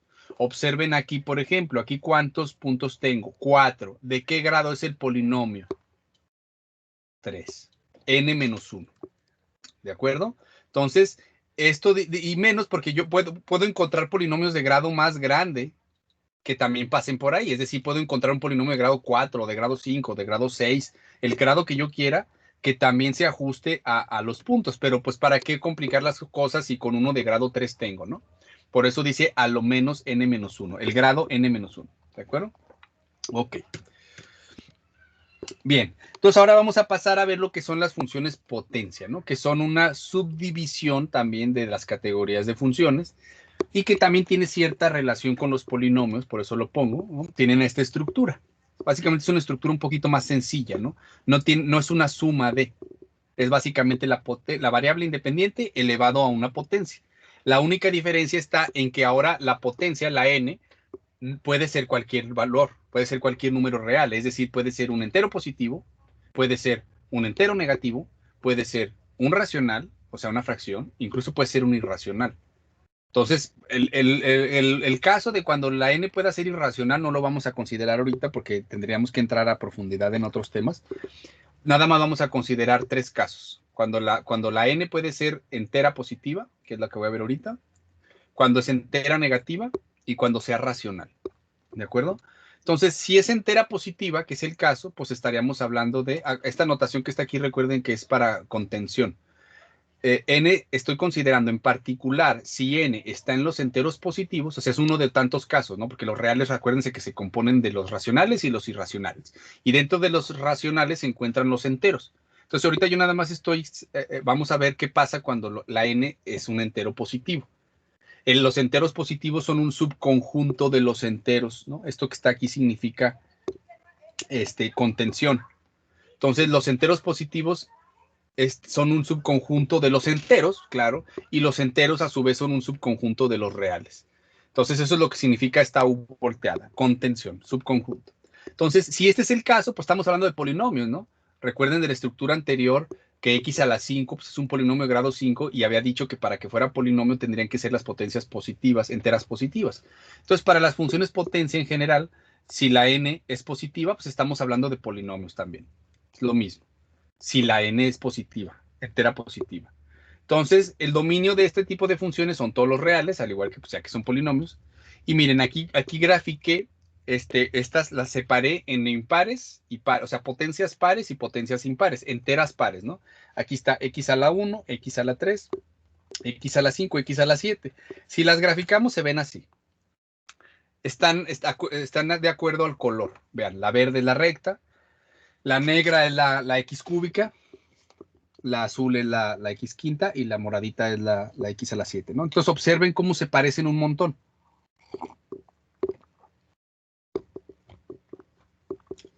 Observen cómo del lado izquierdo, cuando evaluamos en números negativos, las gráficas están hacia abajo. ¿Por qué? Porque un número negativo elevado a una función impar también da negativo. Por otro lado tenemos las pares. X al cuadrado, x a la cuarta, x a la 6, x a la 8. Miren, se parecen un montón, ¿no? Básicamente como que se van aplanando, se van achatando. Y observen cómo, a diferencia de las impares, las potencias pares, del lado izquierdo, pues también están hacia arriba del eje, ya que pues también los números negativos elevados al cuadrado o a una potencia par son positivos. ¿Alguna duda? Ok. Yo una duda. Te había dicho que Galilei, ¿cómo se llama? Galilei. El último que descubrió que no se puede, encontrar, que no se puede encontrar. Galois. Galois, que no se puede encontrar la fórmula para para grados arriba de 5. Aquí, ¿cómo está sacando estas gráficas? Te estás revolviendo. Ok, mira. Las ecuaciones, una cosa es la función y otra cosa es la ecuación. Entonces, una ecuación polinómica es una expresión de este tipo. Aquí están. ¿Cierto? Sí. Están igualadas a 0 porque lo que tú buscas es el valor, ya que tenga A y B tengan valores numéricos, tú quieres el valor que haga verdad de esta ecuación. Ajá. Eso es una cosa. Eso es, y generalmente usamos uso de las fórmulas para encontrar esos valores. Eso es lo que no existe. La fórmula para encontrar la solución a la ecuación polinómica. Ahora, lo que yo estoy haciendo acá es una gráfica de estas estructuras. ¿Cómo las obtengo? Pues dándole valores a X. Son cosas distintas. ¿Cómo construí estas de aquí? A ver, déjame, voy a hacer. ¿Cómo las construyo estos? Aquí yo no estoy resolviendo ecuaciones. Estoy graficando funciones. Son cosas distintas. Profe, una duda. Mm, Las gráficas están incorrectas, ¿no? ¿Por qué? Porque, por ejemplo, x cuarta debería de tocar 4 veces x, o sea, 4 veces el eje de las x y así. Y bueno, No, ahí se... buena observación. No, recuerda que yo puse por ahí que pueden estar repetidas. O sea, ok. ¿verdad? O sea, si yo igual, para saber dónde intersecta la x a la 4 con el eje x, tengo que igualarlo a 0, ¿no? Sí, Ok. ¿Cuál es la solución a esta ecuación? Ignoren la parte izquierda. ¿Cuál es la solución a esta ecuación? ¿Qué valor puede tener x para que es todo 0? 0. Pues es el único. Por eso solamente tiene una intersección con el eje. Se dice que está repetida 4 veces. ¿Por qué? Porque la x a la 4 yo la puedo separar en x, por x, por x, por x, igual a 0. Entonces, para que esto sea igual a 0, estoy haciéndolo con el mouse, por eso se ve bien ojete, ¿no? Para que esto sea igual a 0, puedo separar 4 veces esto. X igual a 0, o x igual a 0, o x igual a 0, o x igual a 0. De ahí que se diga que están repetidas. ¿De acuerdo? Entonces, quien me preguntó ahorita de por qué, cómo las grafiqué si no hay fórmula general, ¿ya se aclaró la diferencia entre la fórmula general y lo que es la función? Sí. Sí, ¿cómo yo grafico esto? Pues le das valores a X y sacas los Y's en base al algoritmo y pones los puntos y graficas. Eso es algo, eso no es lo que hablaba Galois. Bueno, o de eso no es lo que yo hablé cuando mencioné esto, ¿no? Ok. Entonces, ahora, las funciones potencia cuando la n es un entero negativo. Recuerden, los enteros negativos también son un subconjunto de los enteros y los enteros son un subconjunto de los reales. Estos no son polinomios. Tienen esta forma. Por ejemplo, ¿qué pasa si la n vale menos 1? Recuerden que si tengo una potencia negativa, yo puedo expresar, de hecho, en la potencia negativa más bien se tiene que reentender a partir pues, de esta propiedad que está en la esquina superior derecha, que más que una propiedad es una forma de expresar lo mismo. Una potencia negativa lo único que significa es el recíproco del número a la potencia que se pide, el recíproco. Entonces, ustedes bueno, se las enseñan como propiedad para que la operen, ¿no? Pero pues nada más es una representación diferente de lo mismo.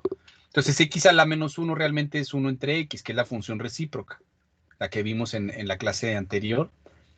Entonces, x a la menos 3 sería 1 entre x a la 3 realmente. X a la menos 5 es 1 entre x a la 5, ¿no? Si graficamos estas funciones, observen lo que tenemos. O sea, tienen similitudes, ¿no? Parece que tienen la misma estructura, solamente que como que se les va haciendo algo, se van transformando de alguna manera, achatando de algún lado, etcétera, ¿no? Por otro lado, tenemos las pares, ¿no? X a la menos 2 sería 1 entre x al cuadrado, etcétera, etcétera, etcétera. Si las graficamos, pues tenemos esto.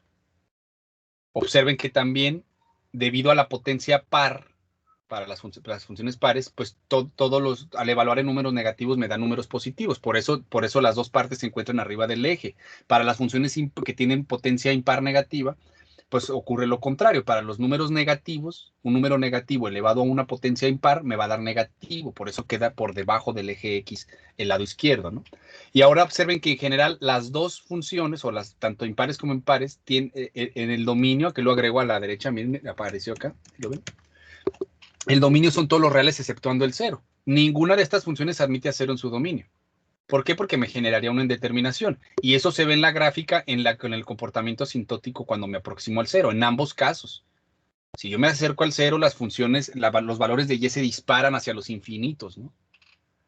Y eso recuerden que ocurre porque pues, al dividir entre cantidades muy pequeñas me da números muy grandes. ¿Ok? Ahora lo mismo, funciones potencia, pero ahora vamos a ver el caso en el que n esté en Q. Recuerden que Q son los racionales, es decir, las fracciones. En general no son polinomios. ¿Por qué lo digo en general? Porque podría ser que surja un polinomio. Es decir, si yo meto la mano al saco de los racionales, puede que saque un entero. Recuerden que eso no es contradictorio porque los enteros también se consideran racionales. ¿Por qué? Porque un racional se define como aquel número que puedo expresar como el cociente de dos enteros. Entonces el 3 yo lo puedo expresar como 3 entre 1. 3 entre 1 sigue siendo un entero, pero también es racional porque lo puedo expresar como el cociente de dos enteros. Entonces, si yo meto la mano al costal de los racionales y saco un entero, pues lo que voy a obtener quizás sea un polinomio. Pero si vuelvo a meter la mano y saco 2/3, pues ya no va a ser un polinomio. Por eso digo, en general no son polinomios. Podría dar un polinomio, pero no, en general no. Pongo un ejemplo que no. Por ejemplo, ¿qué significa x a la 1/2? Hay que recordar que los exponentes racionales para nosotros significan raíces, ¿no? La raíz cuadrada, raíz cúbica, etcétera, ¿no? Entonces, esto es otra forma de representar. Una x, a elevarlo a un exponente racional, el denominador termina siendo la raíz. ¿De acuerdo? Entonces, x a la 1/2, pues no es más que raíz cuadrada. Su gráfica, pues es así, ¿no? ¿Y cómo obtengo las gráficas? Así, tabulando, ¿no? Tabulándole valores, calculando, tabulando y así, ¿no? Entonces, el dominio de esta función, debido a que trabajamos como variables reales, no admite los negativos, ¿recuerdan? Entonces, el dominio precisamente para la raíz cuadrada comienza en 0, la función raíz cuadrada comienza en 0, se incluye al 0, o sea, raíz cuadrada de 0 es 0, porque 0 al cuadrado es 0, y hasta infinito. Y la imagen, pues igual, queda nada más los positivos. Si se fijan, nada más se alcanzan alturas positivas de 0 a infinito. Por otro lado, si lo hacemos para la raíz, para la 1/3, x a la 1/3 representaría raíz cúbica de x. Y si la graficamos, obtenemos esta forma. Observen que aquí sí se admiten los números negativos dentro del dominio. ¿Por qué? Porque pues, la raíz cúbica de un número negativo sí es un número real. Por ejemplo, raíz cúbica de -8. Pues el raíz cúbica de -8 es aquel valor que al elevarse al cubo me dé -8. -2 al cubo es -8. -2 por -2 por -2 es -8. Por lo tanto, la raíz cúbica de -8 es igual a -2. Por lo tanto, eso es una muestra un ejemplo de que las raíces cúbicas sí admiten a los negativos en su dominio. Por eso podemos tener la parte izquierda de la gráfica. Entonces, el dominio serían todos los reales y la imagen también serían todos los reales. Si hay dudas, en cualquier momento me pueden interrumpir, ¿eh? Ok. Un ejemplo más, pero ahora con el exponente 2/3, ¿no? Entonces, también usando la propiedad de lo que significa esto. Cuando tenemos elevado a una fracción, el numerador va a representar la potencia a la que se eleva la x dentro de la raíz y el denominador, pues nuevamente, al igual que anteriormente, la raíz, ¿no? Entonces, x a la 2/3 significaría raíz cúbica por el denominador de x al cuadrado por el numerador. Entonces, si la graficamos, obtenemos esa función. ¿De acuerdo? Entonces, nada más para que vean la variedad de funciones que se pueden crear simplemente poniéndole diferentes valores al exponente. ¿Ok? Bien. Entonces, aquí el dominio serían todos los reales y la imagen sería nada más la parte positiva, ¿no? Porque los negativos para allí, pues no se alcanzan nunca. Vientos. La primera parte. Porque tuve que separar las diapositivas ya que estaban bastante pesados los archivos y se me empezaba a trabar. ¿Cómo se sienten hasta ahorita? ¿Bien? ¿Ya está saliendo humo de la cabeza? Demasiado. Profe, desde que entré. Sí. Qué bien, porque todavía falta que se les queme. ¿De acuerdo? El humo es señal de calentamiento. Hasta que no salga así como que fuego, entonces ya. Entonces continuamos. A ver hasta dónde llegamos. Por ahí hubo un break, ¿no? También eso de que les platiqué la historia fue también para darles un break y un descanso, ¿no? Y al mismo tiempo, pues aprendan un poquito de historia de las matemáticas y las humanicen, ¿no? No piensen que estas cosas salieron de una nave extraterrestre, que no lo dudo, que algunas cosas sí, pero bueno. Entonces, bueno, ahora vamos al siguiente tema. analicemos la siguiente función. Es la parábola usual que ya conocemos, o ya lo podemos nombrar polinomio de grado 2, o función cuadrática, ya tiene diferentes nombres, ¿no? O función potencia, ¿no? Con potencia 2. O sea, ya tiene diferentes nombres porque hay diferentes categorías, pero es la misma función. Entonces, bueno, ¿qué pasa si evaluamos en 2 a esta función? Pues obtenemos un 4, ¿no? 2 al cuadrado es 4. Ahora, ¿qué pasa si evaluamos en menos 2? Pues curiosamente en este caso, pues menos 2 al cuadrado también es 4. ¿Cierto? Entonces lo que yo observo aquí es que a la función le da igual ser evaluada en 2 que en menos 2. Da lo mismo. F de 2 es igual a F de menos 2. De acuerdo. Lo mismo ocurre para el 3, ¿no? F de 3 es igual a 9. F de menos 3 es igual a 9 también. O sea, el menos 3 por menos 3, los menos se multiplican, quedarían de positivo. Entonces F de 3 es igual a F de menos 3. F de 10, perdón, es igual a 100. F de menos 10 también es igual a 100. Por lo tanto, F de 10 es igual a F de menos 10. F de 2 tercios, ¿no? También acepta valores cualquiera. Pues el dominio de estas funciones son todos los reales. Puedo evaluar en cualquier valor. Entonces, F de 2 tercios, pues es 2 tercios al cuadrado. Es 4 novenos. F de menos 2 tercios es igual, 4 novenos. Y pues tenemos esto, ¿no? Entonces, ahora pregunta, ¿esto ocurrirá para todo X? ¿Ustedes qué piensan?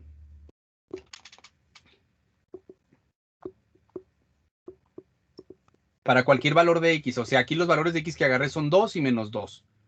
10 y menos 10. 3 y menos 3. 2 tercios y menos 2 tercios. ¿Ustedes creen que si sigo haciendo esto para todos los números que pueda encontrar, se cumpla para todos? Sí. Pues yo creo que sí. Pues Ok. sí, en realidad, ajá, es X cuadrada, entonces siempre tiene positivo y negativo, yo imagino. Más bien que a los positivos y a los negativos se les da el mismo valor funcional. ¿Verdad? Exacto. Exacto. Entonces, bueno, aquí la pregunta es, pues, intuitivamente, o sea, nuestra intuición nos dice que así es, pero la matemática no solo funciona de intuición, parte de la intuición para luego llegar a sistematizar por medio de la lógica y de los razonamientos y poder llegar a una conclusión. Entonces, la pregunta es, ¿cómo lo podríamos demostrar? O sea, decir que sí me parece, ¿ustedes creen que así se construyó esto? Decir, sí, nos parece a todos que sí, votemos, sí, no. Hay una sistematización para poder llegar a las conclusiones. Entonces, la manera de demostrarlo, les voy a mostrar aquí cómo son pequeños pasos para que vayan entendiendo esto de lo que son las demostraciones y la generalidad. Pues tendríamos, no puedo ir a través de hacerlo para cada valor de X, no podría, son una infinidad. Entonces, esa sería la manera más, se le podría decir a fuerza bruta. ¿Cómo? Pues lo hago para todos los X y demuestro que así es para todos los X y ya, ¿no? Pero si son una infinidad, pues ya valió madres, no voy a poder hacerlo así. Entonces necesito otra metodología para demostrarlo. Entonces fíjense lo que voy a hacer. Voy a meter la mano en el costal del dominio de F. Y el número que saque ni lo voy a ver. Lo voy a meter en una cajita que voy a llamar A. Entonces sea A cualquier número. ¿Cuál era? No importa. Ahí está. Ni siquiera lo he visto. Ahora ese número lo voy a evaluar en la función. Ahí está. F de A. F de A pues va a dar el cuadrado de ese número. Independientemente de el número que sea. Ahora voy a evaluar en menos A. ¿No? Que eso es lo que estoy queriendo establecer, que efectivamente a la función le da igual ser evaluada en A que evaluada en menos A, pero tengo que demostrarlo de alguna manera. Ok, entonces si evalúo en menos A, independientemente de quién sea en A, por la propia estructura de la función, yo noto que voy a poder distribuirle el cuadrado al menos 1 que está dentro y a la A. Entonces eso es lo que tengo ahí, ¿no? Distribuyo el cuadrado en menos 1 y en A, y tengo menos 1 al cuadrado por A cuadrada, y el menos 1 al cuadrado se hace positivo y me queda A cuadrada. Entonces observo que evaluar en A y evaluar en menos A da A cuadrada. Y observen que este análisis es independiente de quién es A, porque A fue cualquier número y lo estoy representando con esa letra. Entonces he demostrado que cuando A fue cualquier número, evaluar en A y en menos A da lo mismo, A cuadrada. O sea, he concluido esto, que F de A es igual a F de menos A. Y eso es para cualquiera, porque A fue cualquiera. Entonces, si A fue cualquiera y lo probé para él, por lo tanto lo probé para todos.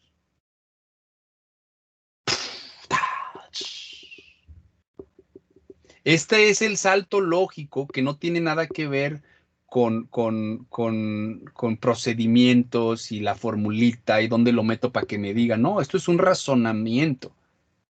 Es una secuencia de razonamientos lógicos que me lleva a una conclusión acerca de una infinidad de números. De otra manera no podría hacerlo. Entonces, vean cómo esto pega en otro lado del cerebro. Porque estoy concluyendo sobre una infinidad de números, una verdad sobre una infinidad de números. ¿Cómo? Utilizando la estructura de la función, ¿no? Y la deducción. Entonces, bueno, este tipo de razonamientos es de los que se construye la matemática, ¿no? O sea, llegar a esas verdades, pero no sobre un objeto, sobre dos, no, sobre una categoría que muchas veces hay una infinidad de elementos ahí. Entonces, si yo grafico esta función, también puedo ver cómo se ve esto aquí. ¿De acuerdo? Vemos pues que en la gráfica al 1 y el menos 1 tienen la misma altura en y, pues eso significa que f de menos 1 y f de 1 y f de menos 1 sean iguales. F de 2 y f de menos 2 son iguales. ¿Por qué? Pues tienen el mismo y, ¿no? Entonces se observa esto, ¿no? Precisamente que la función le está dando a un número y a su negativo el mismo valor funcional. ¿Ok? Bien. Vamos a hacer lo mismo, pero para la x cúbica. A ver qué pasa con la x cúbica. Función potencia x cúbica, polinomio de grado 3, varios nombres, ¿no?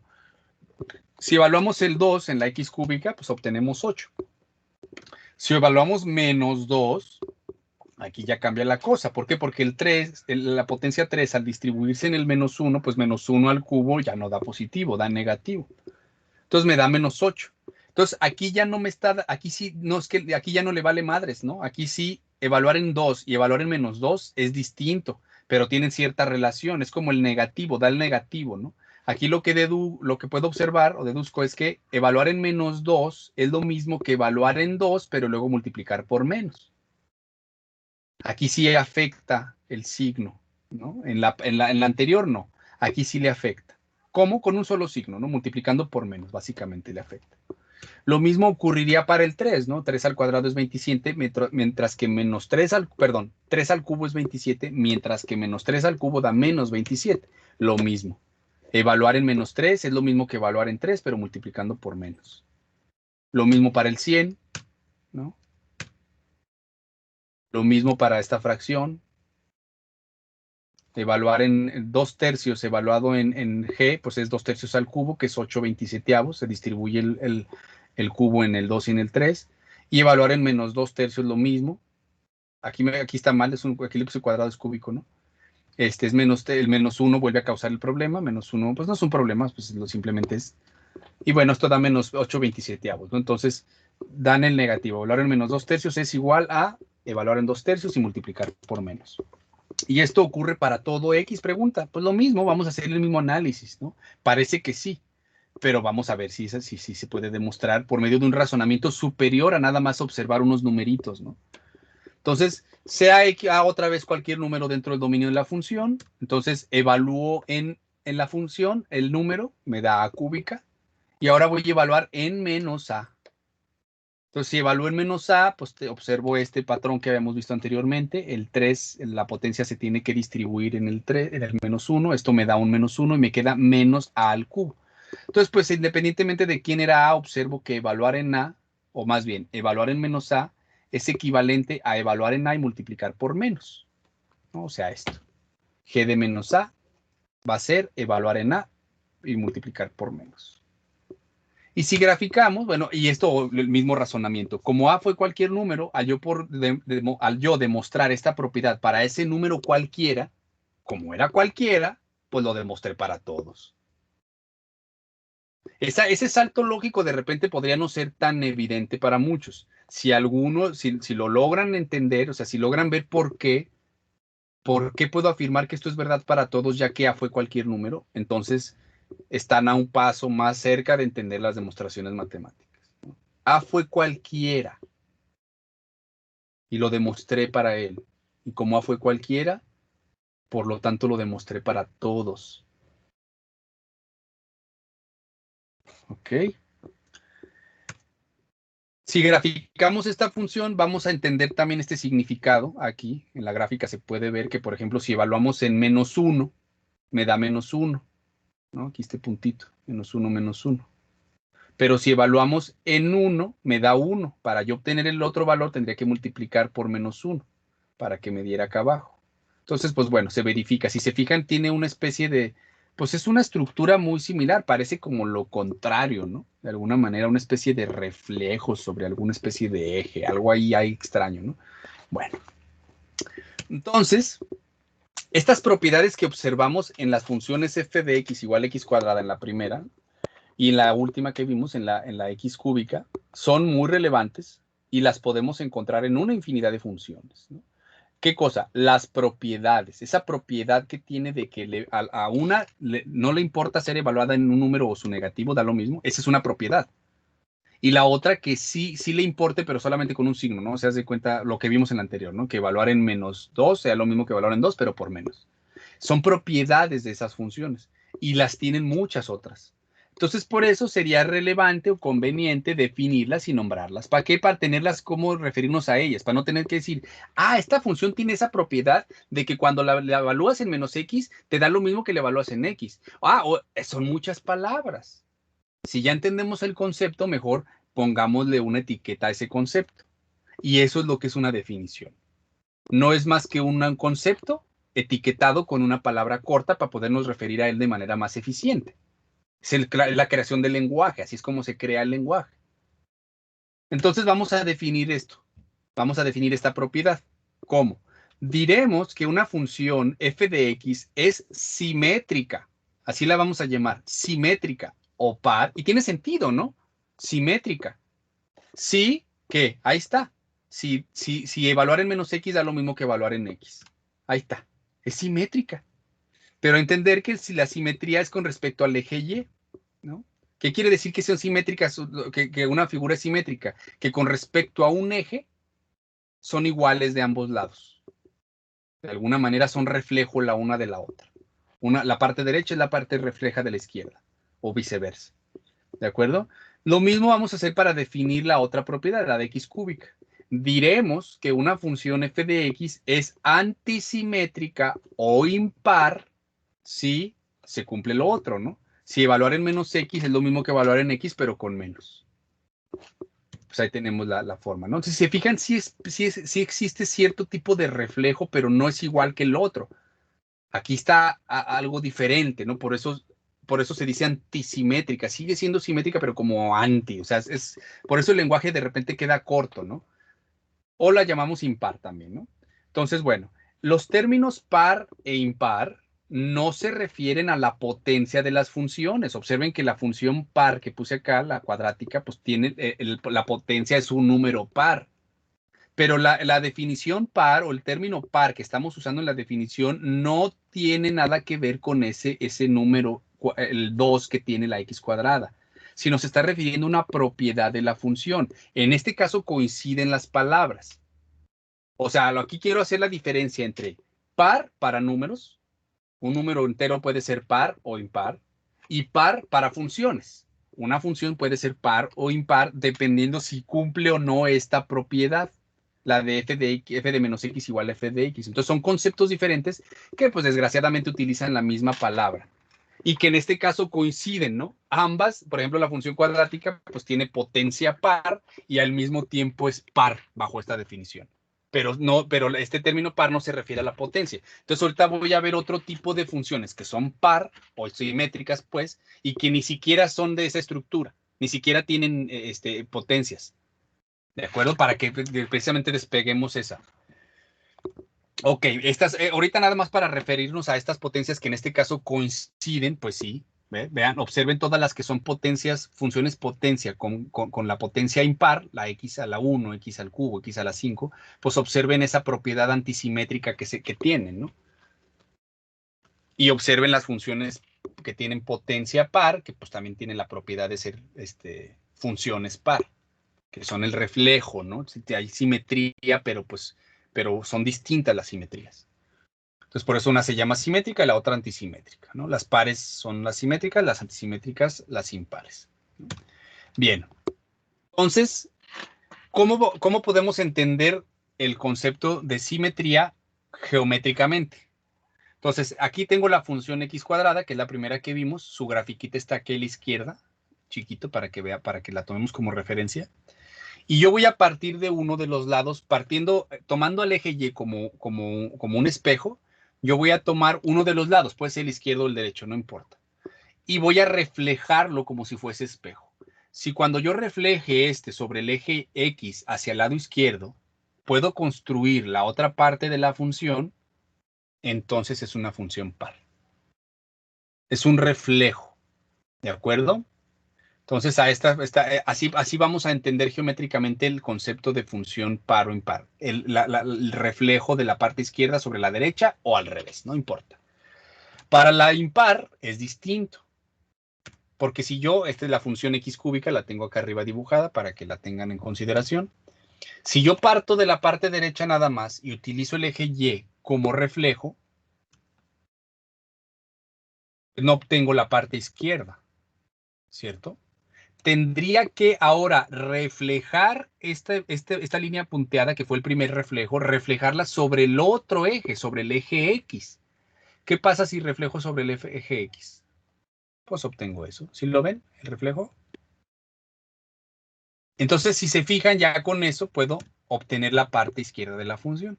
Entonces, las funciones impares se caracterizan porque necesito hacer un doble reflejo de la parte derecha, primero sobre el eje. De hecho, no es importante el orden, pero tengo que usar a los dos ejes para reflejarlo. Pude haber empezado reflejando primero por el eje X y luego sobre el eje Y obtendría la misma forma.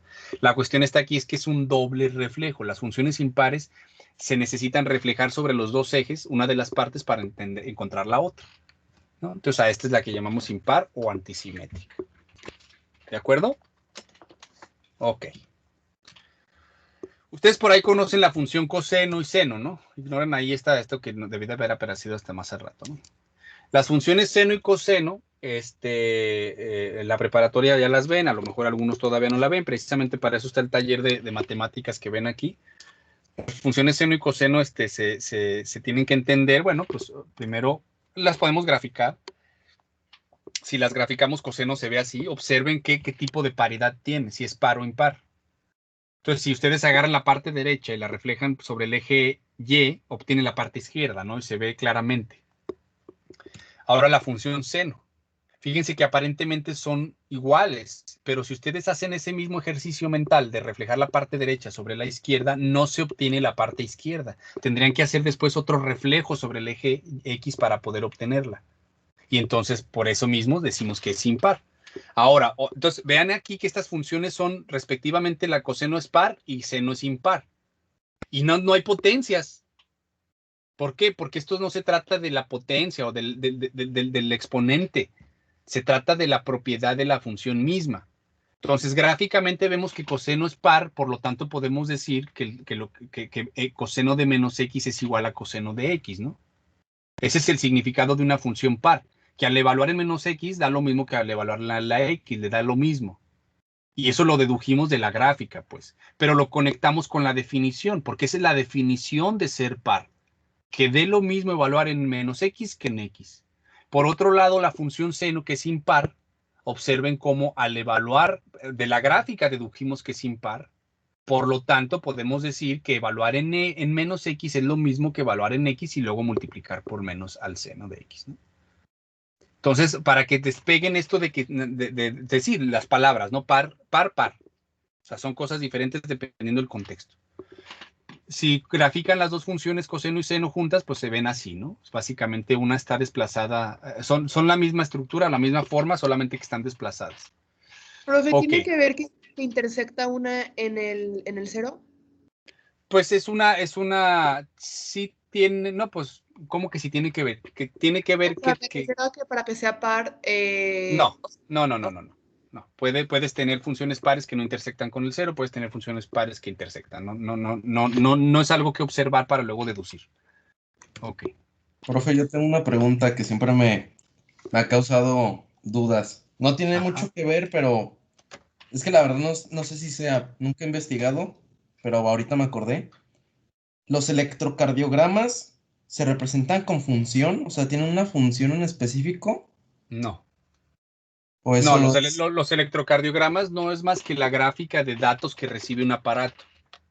Curiosamente, el corazón late con periodos, ¿no? Tiene periodos y frecuencias. Entonces, en esos periodos y frecuencias es que tú puedes encontrar estas formas onduladas que parecen senos y cosenos.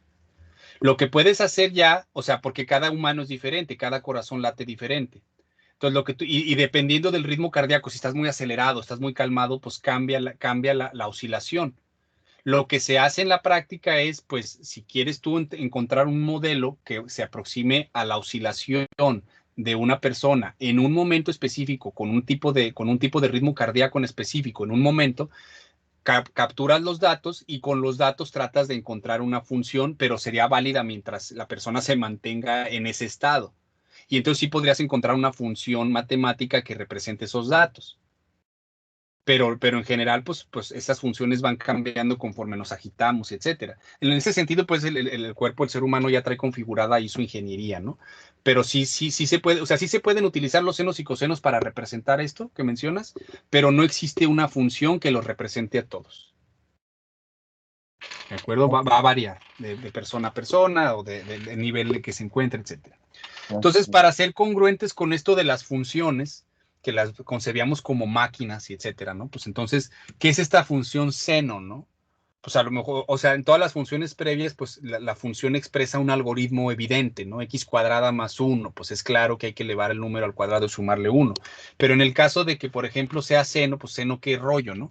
¿Qué hace este algoritmo? O sea, recibe una X y avienta una Y, pero ¿qué hace? Lo mismo el coseno, ¿no? ¿Qué hacen las máquinas coseno y seno con los valores de X? Bueno, si quieren saber esto, pongan atención en su taller de trigonometría que tienen hasta el 10 de octubre para terminar, ¿no? ¿Por qué? Porque terminando ese taller va a ser una de las primeras tareas.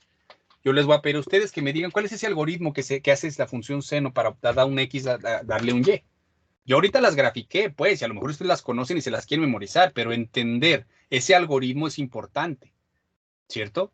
Porque pues todas las funciones se pueden concebir así, como una serie de pasos, algoritmos que se le hace sobre la variable para obtener la variable independiente para obtener la dependiente. Pero ¿qué hace esta función? Pues no es un algoritmo tan trivial como nada más elevar al cuadrado, etcétera, etcétera. Requiere otras cosas. Por lo menos ahorita ustedes lo van a entender ahí. Ya sí existen algoritmos así de ese tipo, pero hay que desarrollarlos en la materia de cálculo integral. O sea, sí se puede encontrar una representación de seno de X en forma de algoritmo con potencias y etcétera, que está muy bonita. Se llama la serie de potencias o la serie de Taylor de seno de X. Y eso nos da un algoritmo del tipo que ustedes están acostumbrados a ver una función. Pero mientras no lleguemos a eso, pues ustedes tienen que entender qué significa seno de X, cómo se construye, ¿de acuerdo? Bien, Profe, dime. yo tengo una duda del taller. Creo que la unidad uno cuando ya ve que salen los videos y luego como ejercicios, ¿no? Creo Ajá. creo que al final de cada unidad algo así te pide que hagas como un mapa conceptual o Sí, otra, me lo tienen que enviar a mí, me lo tienen que enviar a mí. ¿a dónde? A luego les digo dónde. Ah, pero sí los hago, pues. Sí, claro. Ah, ok. Ok. Bien. Ejemplos de funciones pares o simétricas, ¿no? Ya para que despeguemos esto de que hay pocas, ¿no? Por ejemplo, si multiplicamos un coseno de x por x a la cuarta menos x al cuadrado, fíjense lo que obtenemos. Observen la simetría. Esta es simetría par, ¿no? O más bien, esto es par, esta función es par o simétrica. Esta función de aquí, por ejemplo, pues también es par, ¿no? Vean esta función, ¿no? Vean también cómo le cambio las letras, ¿no? Para que se despeguen esto de que tiene que haber siempre X y Y y Fs, ¿no? Lo único que permanece es la estructura, es lo relevante, la estructura. Las letras, cómo se representan, no importa. Miren, beta de mu, ¿no? Mu al cuadrado. Es esa función. ¿Observan? Vean esa. ¿No? Eso sería interesante que entendieran por qué rayos parece que está pintado hacia los extremos. ¿Qué está pasando con la función para que se vea así? Esta. ¿Qué rayos le está pasando a la función? ¿Por qué tengo una franja verde ahí? Parece que nada más le echaron un manchón ahí. ¿Por qué? Ah, bueno, pues grafíquenla en Desmos y métanse a verla. Háganle zoom, a ver qué rayos pasa, traten de entender. Cuando cuentan lo que hace coseno y seno, entenderán o podrán entender qué está pasando. Lo mismo para las funciones impares, observen, las antisimétricas, ¿no? Vean la antisimetría. O sea, sí hay simetría, pero es un doble reflejo. Vean, que no los engañe el ojo, ¿no? Esto es antisimétrico, pero es sí, o sea, es que guarda sí guarda esas relaciones, pero de manera distinta, ¿sí la ven? Vean. Vean esa, ¿no? Esa engaña. Si la ven hacia el centro parece simétrica o par. Tienen que verla hacia la orilla para que vean que es impar. Observen, este pico de aquí en realidad está acá abajo. Este pico de aquí está acá, entonces es antisimétrica. Vean esa función también, ¿no? Es antisimétrica. Para verla hay que verlo al centro, porque si lo vemos hacia los lados nos engaña el ojo, parece par. Pero hacia el centro se ve que está al revés. ¿Ok? Pregunta, ¿qué tipo de simetría es esta? Rápido, par o impar. Contesten, par o impar. Impar. Impar. ¿Seguros? Véanlo bien. ¿Es par? No, si las puede, la parte derecha se la pone sobre la izquierda, sí están casi igual, ¿no? La pregunta no es casi, si es idéntica, tiene que ser idéntica. No es idéntica. Pues Impar. entonces, ¿qué es? ¿Es par? Impar. ¿Por qué es impar? ¿Es el doble reflejo? No, no es un No, reflejo sí, porque el sí es otro se par, ¿no? dobla en punto 5 y este llega hasta abajo en 2. Entonces, ¿qué es? Impar. ¿Por qué? ¿Porque no es par? No, Sí. según yo no es ninguno de las dos, porque ni siquiera es un reflejo de ninguna manera de ambos lados. Exacto. Véanla bien. No hay manera de obtener la parte izquierda a partir de ningún tipo de reflejo de la parte derecha. Es un engaño visual. Esa función es esta que está aquí, miren, el valor absoluto de coseno de t más 1 entre t. Y se las puse a propósito, ¿para qué? Para primera moraleja, el ojo engaña. Y por eso son necesarios los métodos analíticos. Porque yo no me puedo basar nada más en las gráficas para determinar las propiedades de las funciones, me voy a engañar. Como ahorita, todos ya, luego, par, impar, ¿no? No, no es ninguna de las dos. Segunda moraleja. Hay funciones que no tienen ningún tipo de simetría, no son ni antisimétricas ni simétricas, es decir, no tienen paridad. También para que despeguen esto de que a lo mejor piensen que si no es par es porque es impar, o sea, como si fueran conceptos contrarios, ¿no? No, ¿de acuerdo? La mayoría de las funciones no tienen ningún tipo de simetría. Las más bonitas, como las que yo les mostré, pues sí tienen estas simetrías que permiten que se puedan trabajar de maneras diferentes, las funciones que tienen simetrías o antisimetrías. Pero en este caso no. Entonces, dos moralejas. No se dejen engañar por el ojo y aprecien lo que es el método analítico, porque gracias a ellos, pues es que podemos estar seguros de las cosas, ¿no? Y por otro lado, pues no todas las funciones que tienen que tener algún tipo de ni par, no pueden ser ni par ni impar. ¿De acuerdo? Bueno, se nos acabó el tiempo. Ahí les informo lo que vaya surgiendo. Mañana nos vemos en la síncrona, les digo la hora y bueno, ahorita nos vemos en asesorías quien quiera entrar. Nos vemos, hasta luego. Oigan, antes de que se vayan, nada más díganme cómo se sintieron rápido. ¿Les gustó? ¿Lo disfrutaron? ¿Les explotó la cabeza? Fue muy confundida. Pero Bien, creo que hay algunos conceptos que Confundida. como que no. ¿Confundida? ¿Como que no te cayeron los conceptos? O sea, ¿sí ibas siguiendo cierta línea de Sí. pensamiento? Sí, o sea, sí lo iba siguiendo, pero sí hubo unas funciones que como que no las capto muy bien. No, las funciones que yo ponía no tienes que captarlas. Yo nada más las presento la función y las grafico y pongo la gráfica. En la gráfica, pues, no es más que aquí te la presento, pues, ¿no? La idea que es que entiendas los conceptos. ¿Conceptualmente fue fluida la clase? ¿Comprendieron las ideas? Sí, pues las ideas principales sí. Ok, entonces pues hay que darle una repasada al video entonces, ¿no? Porque acuérdense, mapa conceptual, etcétera. El mapa conceptual, el título será Polinomios y Paridad. Que ese es lo que se vio, polinomios y paridad. ¿De acuerdo? Profe, Bien, dime. el mapa que se entrega hoy sí es un mapa mental, ¿verdad? Sí, los de las clases de los viernes es para mapa mental. Ah, ok. Gracias. Bueno, Están hablando del de la semana 3, ¿verdad? sí. Sí. ¿Sí te das cuenta? Sí, ¿alguien más? No. Ok, Muchas entonces ahorita gracias. me voy a ir a las asesorías por si alguien quiere estar ahí. Hasta luego. Gracias, profe. Hasta luego. Gracias, Bye. profe. Adiós. Adiós, profe. Cuídense, bye.